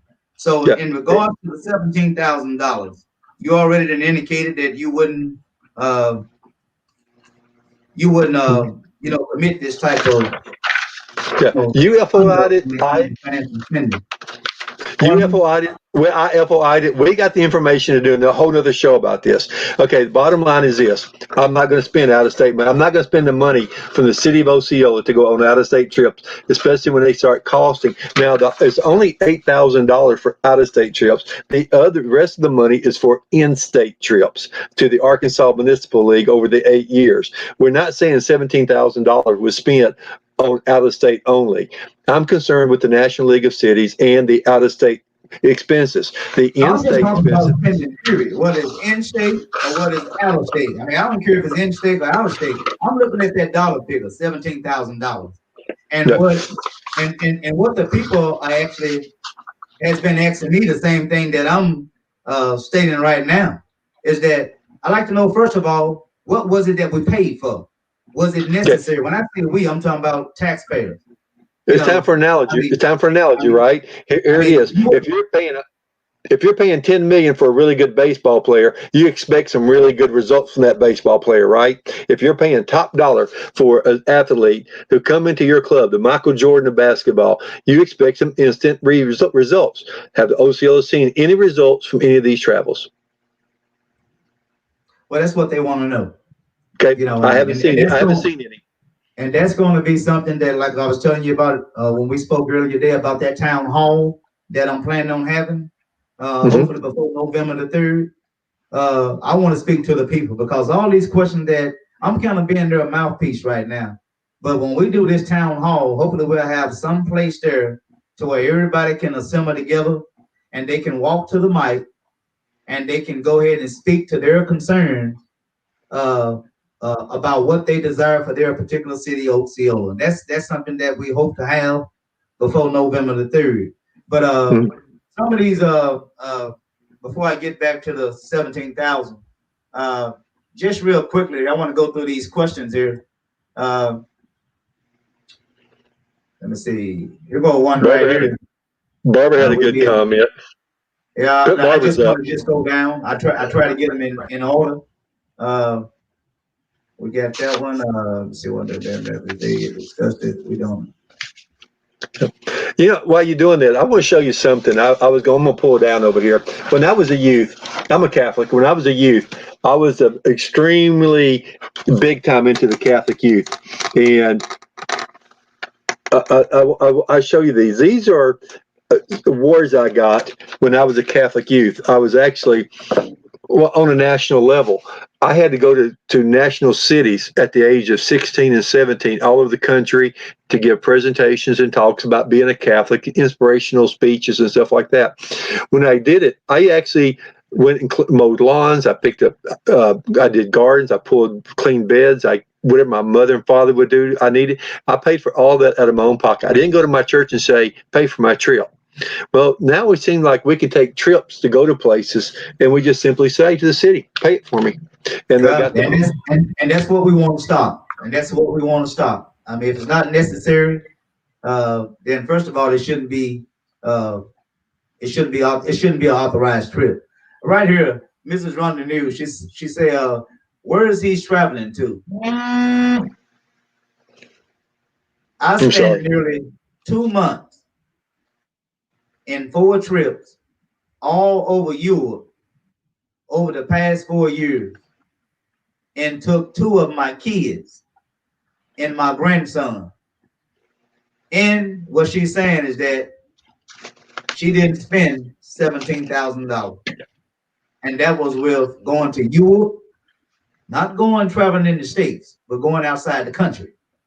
You know, to Europe, over in Europe, along with she had two of her kids and she had a grandson, and she didn't spend that kind of money. Uh, and so that is a concern from her.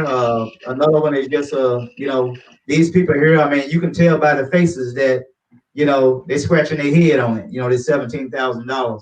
And this right here is something that I was speaking to you and some others earlier. We're talking about oversight. I wouldn't care if it costs $1. Who is proving this stuff? It's not like The Mr. mayor. Dunnigan. It's not like Mr. Dunnigan is making these trips and don't nobody know about it. At Mhm. some point or another, somebody, I mean, the red flag should be going off. Hey, all this high dollar figure for this trip, for this gas mileage reimbursement. Red flag should be going off like crazy. But yet and still, the money is being paid to Mr. Dunnigan, and it seems like there's no oversight. Uh, right here, well, that's just a statement. You're a mayor, I'm assuming. Here go another one. Yes, it should be public. Uh, Only when discussing employees misconduct. We're talking about them going into executive session. What I'm thinking, unless someone tell me different, to where they was trying to, I guess, adopt that authorization form that when they getting ready to make a trip and expenditures and all. As Ms. New stated, we all on the same page. That information should be public. Only when it's employees, they're discussing pay, fine, conduct, that sort of thing. Of course, we got a couple of more here and there. I'm gonna give it back to you. Uh, Miss Lisa Logan, she got who approved these reimbursements? Again, there you go. We're talking about oversight again. Mr. Dunnigan ain't doing all this himself. Somebody is approving this crap, you know. And even the trips for this matter. And what exactly are the trips for since Osceola has not gotten any better over the years? She's saying the same thing that I said earlier. I mean, so you know what, Miss Logan has seemed to. Yeah, I just want to get through these last couple minutes because I don't. That'd be 2-3 more. Well, give me a second, Miss Logan. It seems like her and I are in so much agreement on so many things. It's not just you and her. It's quite a few people here. When it comes to spending this money and leg twisting and all that stuff, there, believe me, there's more. I mean, you probably talked to Mrs. Liz Logan a lot, but what I'm trying to emphasize to you is that there's other people feel just like you and Mrs. Logan, the conversation that you all are having. And so that in itself ought to be enough to say, I mean, when we're going to pull the plug on this stuff, as we're talking now, this reckless, unnecessary spending. We got who approved that. We got to go back and put that. Let me answer this question. Let me answer the question because it's the second time we've seen this question. Who approves? You're not a council member. I don't think you know who approved this spending. I mean, do. You're not a council person, and so I do know who approves it. The mayor approves it. They have a budget, and they have so much money in that budget for travel and training. The mayor is not here, and just like we say about Mr. Tyler Dunnigan, I don't feel like you answering for him.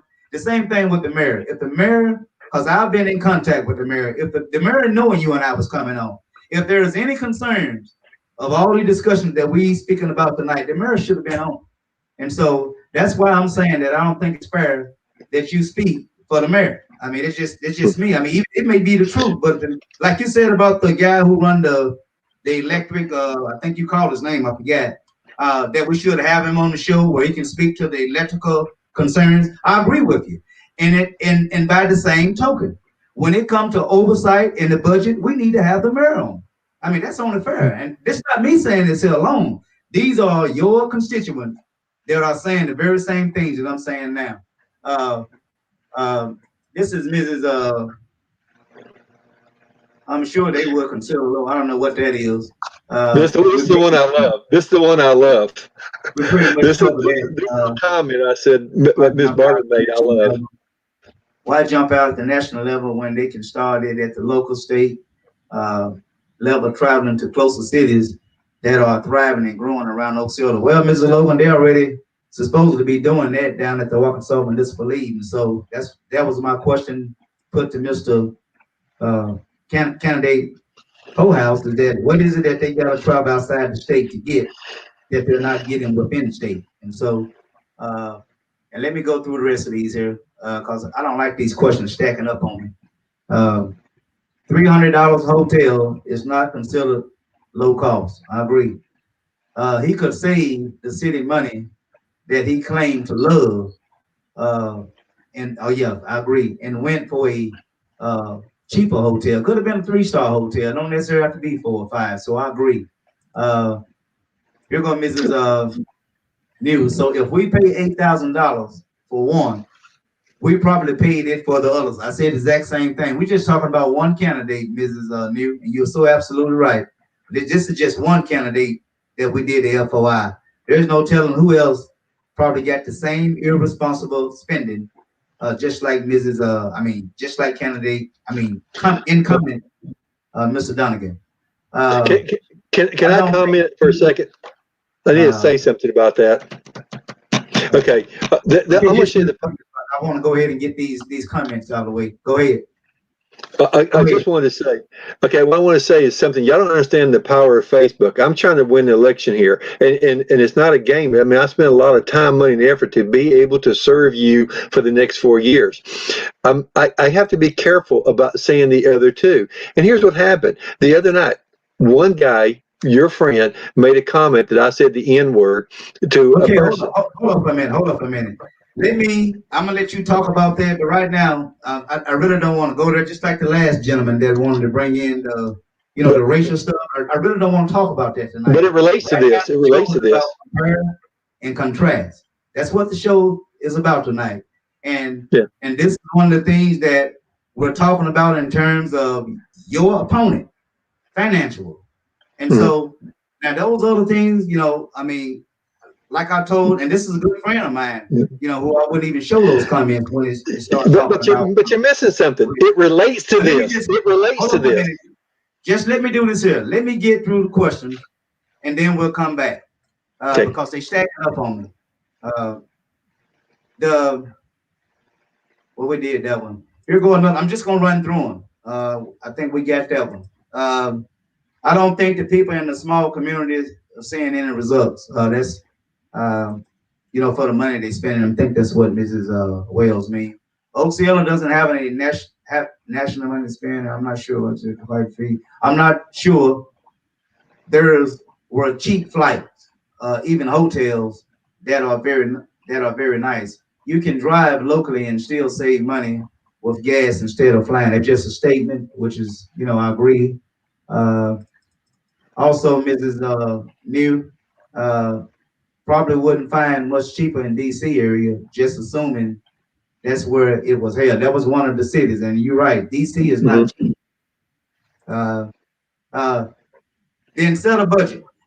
You can't go everywhere and do everything when you don't have the finances. That's why there should be a budget and a cap on travel and expenses. So very true. I agree with you wholeheartedly, Mrs. Wood.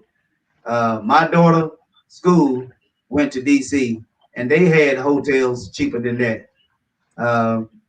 Uh, he should have at least had to match the spending. I agree, make him come out of his own pocket. Uh, I agree. If the budget is low, it should be a restriction on traveling for training on any level. I agree with you, Mrs. Wales.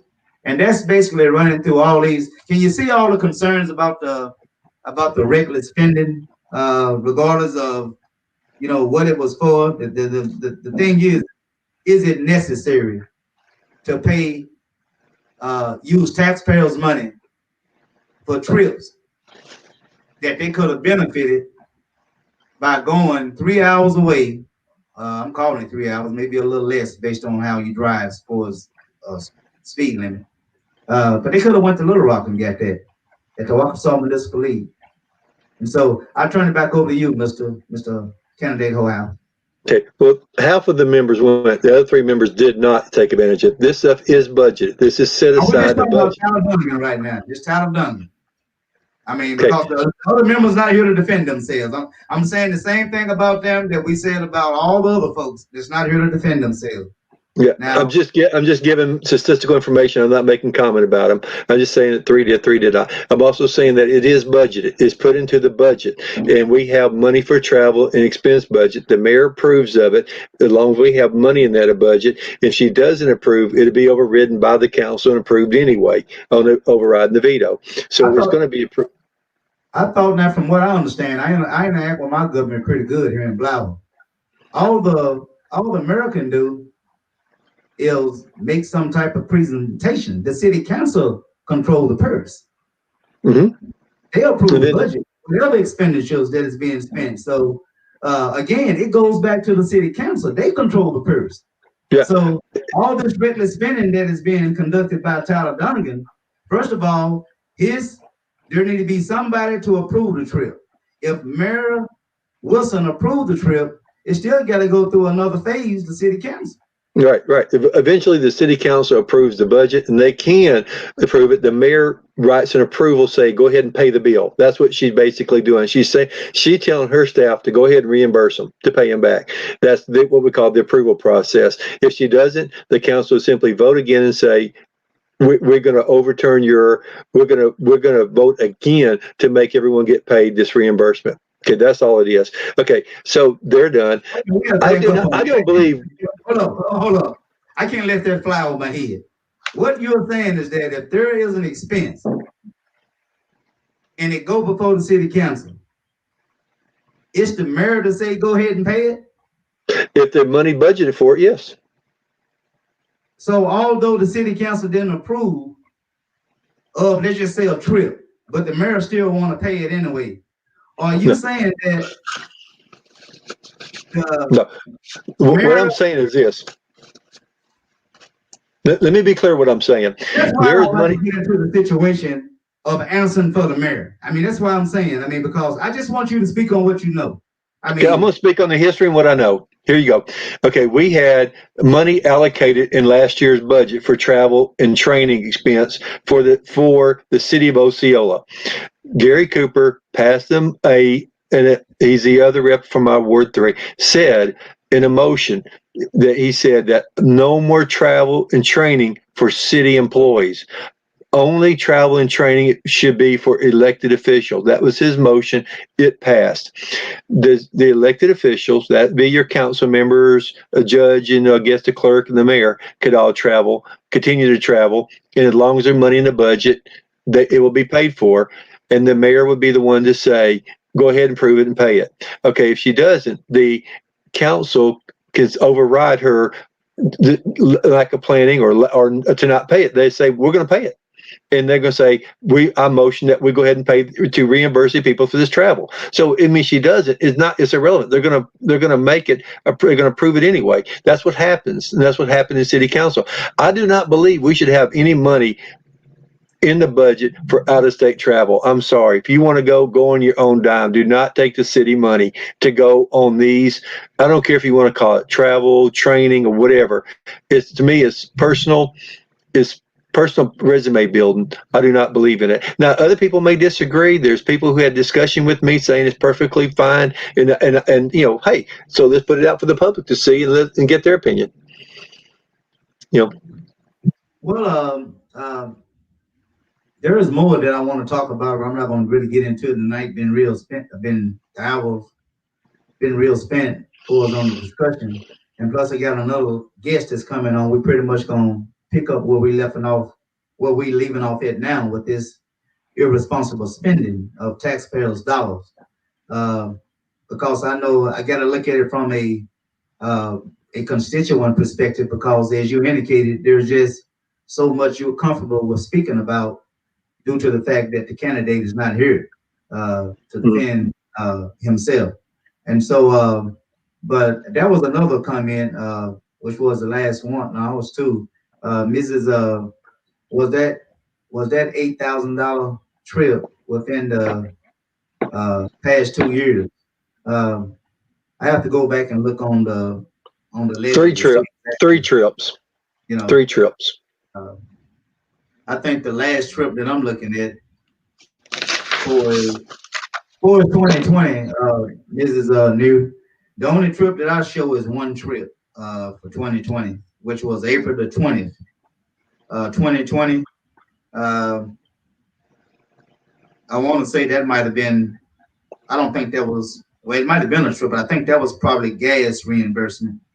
It's like $374. Is that what you're looking at? No, sir. In the last 2 years, okay, which will be November of 2017 to okay, that's the last 3 years, from November of 17 to current 2020, November 2020 is $8,000 on 3 trips. That was, I think it was Charlotte. It was maybe it was 4 trips. Los Angeles. It was also to Charlotte, North Carolina, and Washington D.C. So Yeah. 1, 2. So what do? See, here's the Los Subtract the Angeles. $4,000. Yeah, here's the Los Angeles trip.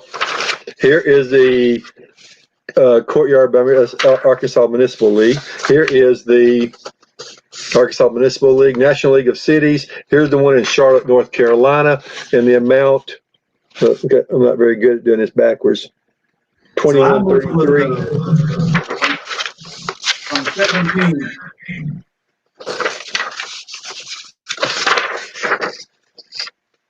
Yeah, Did you so say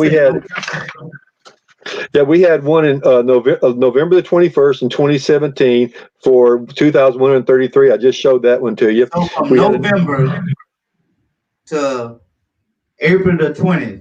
What was the grand total? And then you can subtract whatever you want to subtract from it. What was the grand total? And then if it's $4,000 you need to subtract, you can do that. From November to April the 20th, 2020. 2133 for November. We had a National League of Cities, Oh, you haven't 2650. yet? Well, you don't have to worry about it. I thought perhaps maybe you had it all tally up. But anyway,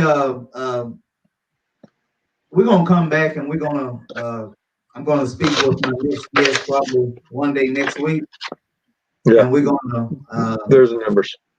you know I didn't add them up. But anyway, the thing about it is, let's just talk about the concept. Should we be paying for out-of-state trips? And I'm saying no. I think we need to stop doing these out-of-state trips. I don't care how much it is, $1, $2, $10, $10,000. Let's quit doing out-of-state trips and have the city pay for it. Let's do the Arkansas Municipal League. Let's have a fair, decent budget for training of city employees and elected officials, and let's pay for a very reasonable amount. I don't think we need to do anything out of state. And if I do go out of state, I pay for it on my own pocket.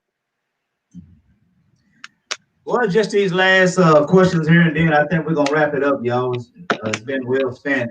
That's we don't want to know what you think would happen, but we want to know what did happen. You know, I mean, these folks asked some good questions here. I mean, you know, again, you can't approve something just because you think that they will override you anyway. You know, you can't say they would just override her anyways. That's not fair to assume. I want to know why y'all both FOIA something and have two different figures. That's that's the very same thing I was saying. New. Of course, we just want to know if council doesn't approve travel, can the mayor override them if she want to, in order to approve it? The mayor don't control the purse, so the answer that you know. No. I'm cheap. We can send them to zone. Well, anyway, just to answer Mrs. New question, there was two. The way that Mr. House explained it to me, as a matter of fact, he can explain those $2,000-3,000 that was somewhat corrected in the spending, because she wanted to know what do you have. We both did FOIs, and it is fair to assume that I got a total of over $22,000. Remember me telling you that earlier, and you said it was more like 17, and you explained that it was 6,000. Yeah. See, I go by the checks written. This first column here is the check. See, it says check. You can see the check written. And there's two times when checks are not written. So I don't know why they were not reimbursed. If there's no check, they weren't reimbursed. Taxpayer know if those checks was not written or not. Just because you showing something in that ledger there, how would the taxpayer actually know that those checks was not written without doing some type of FOI through the bank or whatever? Well, I think maybe we should go to city council or go to a committee or the finance committee and say, let's talk about this. Let's talk about these trips and how we were approved. We're talking about proof. How do we know that these two corrections here, one was for $1,000, $1,008, and the other one was for $3,319.46. The question is for its proof. How do we actually know that those checks was not written? Yeah, we have to go to the finance committee and ask them to explain it. I have no other answer than that. So I guess I'm talking to the viewers now. So I guess what will have to happen, Mrs. New, and to those others, actually there will have to be, which we can get that. There will have to be an FOI to request any types of bank records for those particular dates to make sure if in fact checks was written or checks wasn't written. That's the only way that I will show. I mean, that I can feel comfortable of knowing whether a check was written or not. But just to see that there is nothing there, it's just blank. That's what you're doing. You're showing that when the check was written. Just because we're saying something in this ledger here, and we have to consider the reckless spending, just this one city council person, and we don't know what the others have done. Well, let me bring up another thought. Let me bring up something else that maybe we haven't thought about. Why isn't the town crier, Bible Courier, or the Osceola Times fully explained this? Why isn't this something like a full page explanation in the Osceola Times or a full page explanation in the Bible Courier? Is this not newsworthy? I mean, doesn't people? I mean, it's when I put it on my Facebook, I put this page up on Facebook, and I showed people. It exploded. It exploded, and I mean, you would think a newspaper that likes to do newspaper stories would get all over this, and somebody would expose it. What's going on? Why? I'm sorry, I didn't hear you. I said Yeah. you do have the Osceola Times there. Yep. Right there in the city. Well, it won't happen. It won't happen with me. I will not spend the city taxpayer money on trips. I mean, that's the bottom line. If I will go to Arkansas Municipal League for training, but I will not go to out-of-state training and out-of-state resume and build my resume. I hate to keep calling it that. That's how I feel it. But I won't do training out of state. I won't go out of state and expect the people of OCO to pay for it. Well, let's go ahead and wrap this up. Okay. Time been well spent. I enjoy these. I hope we do these more often, a lot more often on a regular basis. In fact, I normally don't even go no 2 hours. Hours where I try to hold it at. I'm gonna really have to get better in that regard. I really don't like to go over an hour. But the only reason I'm making an exception is because of this election. And I imagine OCO is hurting so bad. And I'm just trying to give them the opportunity to look at all the candidates, hear from all the candidates, where they can be better informed as to how they cast their vote. And so, like I say, the night been real spent, and I just want you, please, just to give me 3 minutes where we can go ahead and close this thing out, because I got to go ahead and share some information with the people before I go ahead and end the broadcast. So, as there's in terms of compare and contrast, is there anything that you hadn't said that you would like to say to where you draw the line between you and your opponent, incumbent, Mr. Tyler Dunnigan, as to why you should be Ward 3 preferred candidate as the next city council person for that particular ward? It's the same rhetoric you hear in every campaign, and I'm going to have to ask people to trust me that I will do what I say, or I work on doing what I'm saying, and I'll be here with you to do the shows, and I will answer anything I can to anybody who wants to talk to me and work on these issues. What can I say other than you got to give me the same trust? I mean, I really don't know what to say other than that. I said, if I haven't shown the passion by being on your program or walking my ward 3 times or being involved in city politics since 2006 and writing the grants and picking and doing the things that I do, if the people feel that they're happy with what we've had in the direction we're going, then maybe they don't need to change. But if they want to try something differently, if they want to try to go in a new direction, if they want to try to make things better and more accountable and more transparent, then I feel I am the candidate for it. It's a question of trust. It's a question of making a decision who you feel will better serve you, and I hope people feel that I am.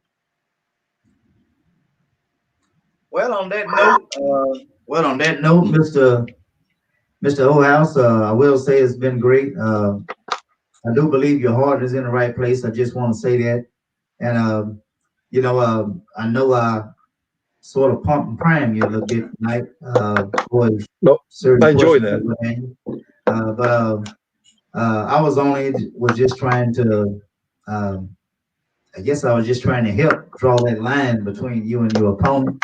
And at the same time, whether you know it or not, there's people from Osceola that have been speaking to me, about you. And so I was just trying to give you this platform to go ahead and convince those that who don't know you uh, to get to know you. Just like there was one lady tonight, I think it was Miss Wood, who had indicated that appreciating you for coming forward, speaking to her as a voter, and how she have a whole new perspective, about you now going forward. And so I think that's a good thing. And so something good is working here. And all I'll say to you is that I know you don't want to be a man that is out to sling mugs. I'm not asking you to do that, and I want to make that perfectly clear. I'm not asking you to do that. But if voters want to see you as their next council person, then in order to be a champion, I used to box. In order to be a champion, it comes with after you get through with the training, now come the fight.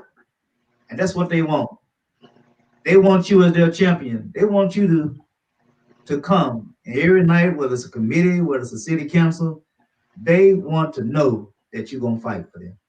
And so Hmm. I think that's that's why a lot of the questions that was put out tonight. And so I hope which I'm pretty sure you did, took it in good grace. Uh, they won't change. They really do. Yeah. And you can make that happen. Can I ask you one last favor? Miss New just put up a comment, and I wish you would show that so I can address it. All right. Thanks. I don't live in the county or vote there, but if I did, my concerns would be if you're too closely associated with the mayor, I would need to know your independence. I think yeah, I agree with you. I think you do need to take that one. Yeah, yeah. Since I've started this campaign, somebody had been able to successfully say, "I'm a puppet of the mayor," and I'm a yes man. I heard it said every single way, but they don't stop and think that my sister ran for this exact same position 4 years ago against the exact same opponent. We did not feel we were getting representation then. We feel we're getting the representation today. There's a lot of things that are happening, and especially in the area where we live, where we don't get the representation that we want. I see my town continuously deteriorating, and I keep asking myself, what is happening? What's being done? Look around Osceola. Just look around the town. Is it going the direction we're going? And and I mean, I asked myself. If I I can did. interrupt you for a minute for And the I'm sake going to of answer. time. I'm going to answer. I'm going to answer. Here we go. If people say that I'm too closely associated with the mayor, and I'm saying this, I said, yeah, I did campaign for the mayor 2 years ago, and I believe that it's time to start making changes for Osceola. But I do have a good relationship with her, and I want to have a good relationship with everybody. The question you have to ask yourself, do you want somebody who's going to fight with the mayor, or do you want somebody who can work with the mayor, work with the council, work with department heads, who has a history of working with them, and is not afraid to start addressing the issues that we have? And I think he said, I can sit here and say that anybody is a puppet of somebody else. Anybody can say that. All I can say is, if I turn out to be just a yes man, like so many other people have been on the councils over the years, get rid of me. I won't run again. I would not. I probably, if it get to a point I can't work, I may step down before. I'm not a yes man to anybody. I can say I'm offended by it. I've heard it so much now, I'm acclimated to the phrase, but it's not true. I'm not a puppet to anybody. I'm not a puppet, just like my sister, and y'all know who she is. She is not a puppet to anybody. We get things done. We Well, work on it. in all fairness to Mrs. Wu, I don't think she called you a puppet. What she want Yeah. to know is this here, which you it seems like I'm hearing your answers that No, you will not put no distance between you and the mayor. I mean, that's basically the question that she's asking you. She's not Well, calling you a puppet. What she's asking you is that due to the fact so many think you are so close to the mayor, and she's asking you, she's not telling you, she's asking that, do you believe that, what was the question? Not agreeing with her, I think she said, even if it means not agreeing with the mayor at times. I don't know how much y'all agree, but I think what she's actually saying, and Miss New can come back and clear that up. I think she did. That's the first I heard of it, law. I just heard you mention it several times. I don't. That's what she's responding. I guess what she's saying is that, and what you answer, I think it's all fair to say is that whatever relationship that you and the mayor have for as a working relationship that is, uh, I think it's fair to say it's going to continue. yeah, I'm going to work with everybody. My door will be Uh, open to you, but Mr. you, Hollis. yeah, It's that answered going to be her open to question. everybody. Then I just wanted you to answer a question. That answered her question. Um, I think that's a yes. That was one of my biggest concern about him. But I hope he is truly for Osceola, even if it means not agreeing with the mayor at times. And so, like I say, I don't know a lot of these conversations or these statements that they're making. I mean, I'm not aware of it. I mean, only you can speak to that, and I think you just did. You're not going to fight with the mayor. You're going to work with the mayor where you can.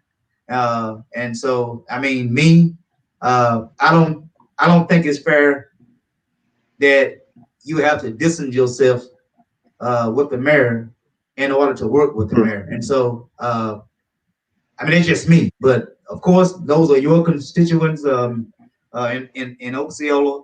And I know Mrs. New don't live there, but she the one put the question there about and these are my words for us having some distance between you and the mayor.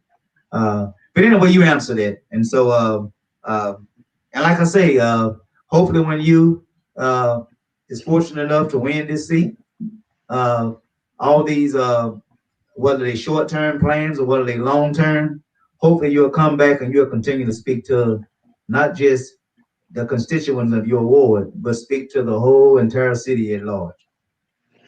It's something I look forward to. I think turning OSA around is any guy whose education like mine, which is public agency administration, turning around a town that's going in the wrong direction is our dream.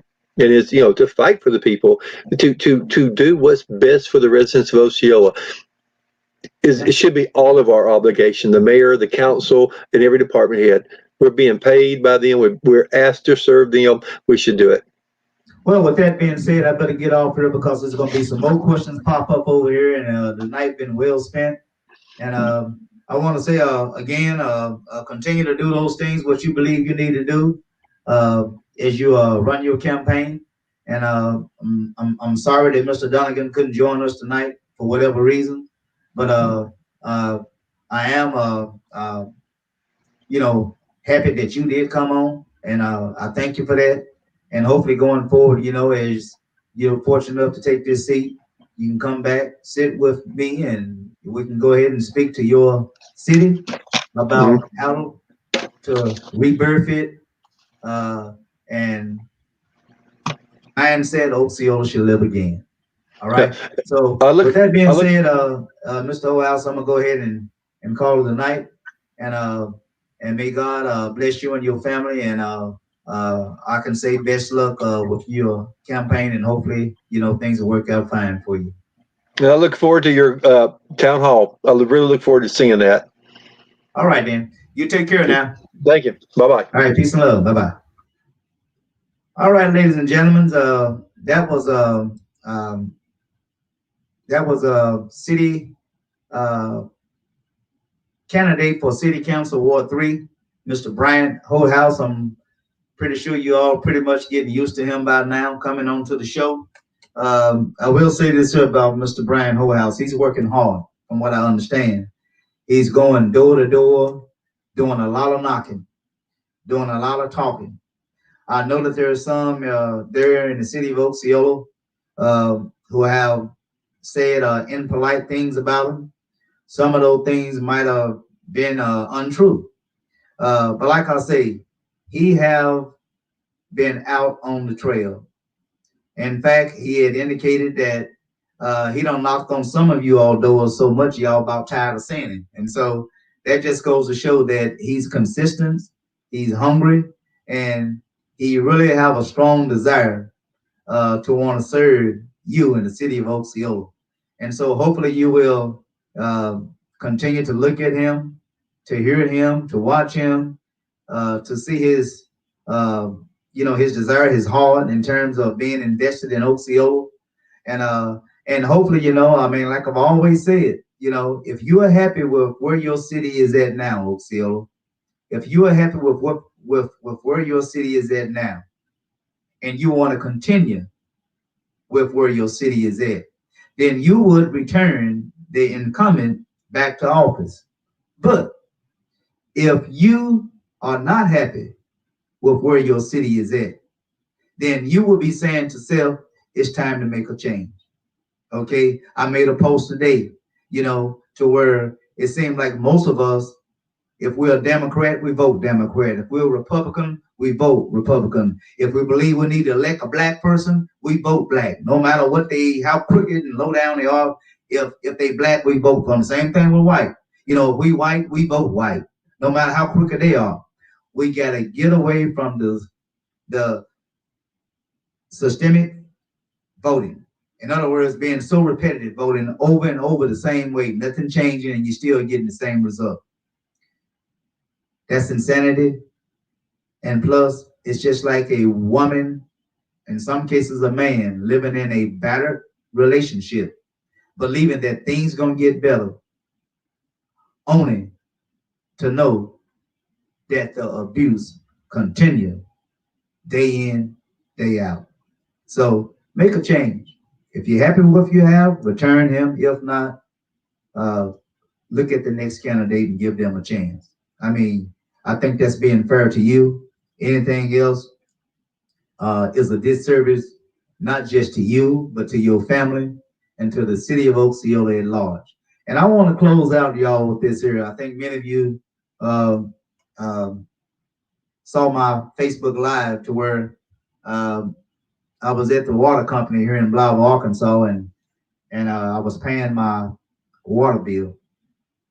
And of course, I disputed a particular charge on my water bill.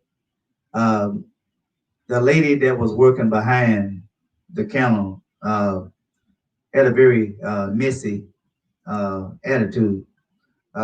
It got to the point to where she ordered me like a 6-year-old kid and gonna tell me to go over there and sit down. They have seats right there inside the little floor area where you sit down for whatever reason, your feet hurting or just waiting. But no, she ordered me. Didn't ask me. She ordered me in an impolite tone uh, to go sit down. Of course, many of you know that rubbed me the wrong way, and and so that's when I, pretty much told the lady, that she don't order me to go sit down. I'm a grown man, blah blah blah blah. Well, make a long story short, she ended up calling the police on me because I was there disputing my bill. Everything was fine in terms of her tone. There was nothing wrong with it. I mean, she was being very messy with her tone, and there was no problem with it. The only time that there was a problem is when my tone exceeded her tone. I didn't match her tone. My tone, I'm a man. My voice is a lot deeper. And she knew she was gonna lose that battle. She might can out talk me, but when it comes to tone, she can't out tone me. All right. But anyway, it led to the police being called. And the reason I'm expressing this to you all right now, it turned out in uh, uh, my benefit. I was fortunate enough uh, not to be harassed. I was fortunate enough not to suffer any physical harm.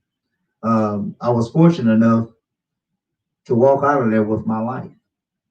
There was a police officer on scene. They called the police on me.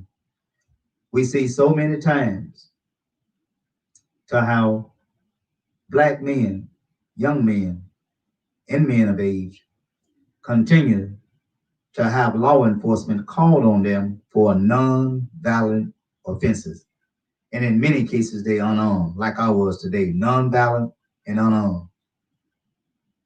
Whether you drinking coffee while black, there's a need for the white individual to call the police. Whether you shopping while black, they call the police. Walking while black, they call the police. Jogging while black, they call the police. Now here we are, myself, paying your bill while black. She called the police. It's getting to the point now where a black man, especially, better watch how he fix his eyes, move his lips, because any unfavorable um, dislike, if you will, from the white individual, you could end up having the police called on you. Parents, young men, black men, and others. I'm not asking for you to cower down, but I want you to be smart. As upset and pissed off as I was today, I did not give them a reason. I mean, I stood my ground, but I did it respectfully. I got the mayor on the telephone, of course. He spoke to the manager. But the lady, her name is Brittany. If any of you, and I'm going to say this here, if any of you have encountered any disrespect from this woman who's named Brittany, she's a white woman that worked for the Blavo Water Company. If you have had any kind of unfavorable, disrespectful attitude as it relates to customer service, I want to know about it. I want to know about it. If there are others beside myself that have encountered this disrespectful customer service from this lady who's named Brittany, I want to know about it. And we're going to let our voices be known. This woman should be fired, reprimanded for sure. No customer should endure what I endured today. That conduct should not be tolerated. She works for me and you. I'm her boss. You're her boss. And no employee shall have that attitude with their employer. So please, my black brothers, be vigilant, be watchful. When you speak, think first. And hopefully, and I pray that you get home safely without any physical harm or worse. So until then, I want to say that I thank you all for listening. It's been a long night. I see some comments over here. I'm going to really uh, uh, go through them right quick. I know the night has been real quick. Thank you. Time well spent, Mr. Hollis. Thank you, Mrs. Wood. Uh, yes, I've spoken with him, and I think he is hungry and desire to seek change. Um, we got Mrs. Wood. Yes, Mrs. New. Does he have a Trump sign in his yard? I'm getting to where I judge people by their signs. Don't know that. I don't know where he lives, but I don't think so because he has spoken against Trump openly um, to me as well. Um, well, that's a save. And again, so much air. But anyway, that's all the comments tonight. I want to thank you all for coming on again for She's a Karen for coming on tonight. I hope she's fired because that would end badly. That could have ended badly. It could have. I'm fortunate enough, blessed to be sitting here right now. With just my name being Tony Hollis, here in Mississippi County. Thank God that the right cop answered the call because uh, had it been a cop that don't care 2 cents for me, uh, it could have went bad. Um, but anyway, I thank God that it didn't. But again, no one should have the police called on them because this white lady feared my speech, respectful speech. And for that, she called the police on me, along with some other things, of course. The main thing is me being in dispute of a cost that was on my bill. And she was wrong 3 times before I finally agreed with her that she was right. And even agreeing with her that she was right, still she was wrong because the charge, which was about almost $12 more, which was late fees, that right there should have been written off because from what I understand, the late fees were supposed to be suspended as we go through this pandemic. So either way you look at it, the late fee still should not have been on my bill. But she tried to make it seem like I wrote the check for $40, you know. But anyway, I thank you all for listening, and catch me. What's today? Tuesday. I'm gonna try to run again this week before Sunday. I don't know exactly which day. I'm not gonna do it Thursday because Thursday we get the debate. Remember last debate, uh, Donald Trump and Vice President Joe Biden, and that's the last debate. I think it's coming on 8 o'clock, 7 or 8 o'clock Thursday night. And so really don't like to take your Friday from you. I surely ain't gonna do it Saturday. So if we do anything, it's probably be tomorrow. Who knows? But I definitely won't do anything Friday and Saturday. If I do something tomorrow, I'm gonna have to do it before the debate. The debate start. I want to say 8 o'clock. So if I come on, I'm definitely gonna have to start between 5 and 6. Hopefully 5:30. But anyway, until then, I want you all to have a blessed night. May God keep you. May God bless you. And as I always say in ending this show, peace and love. God bless.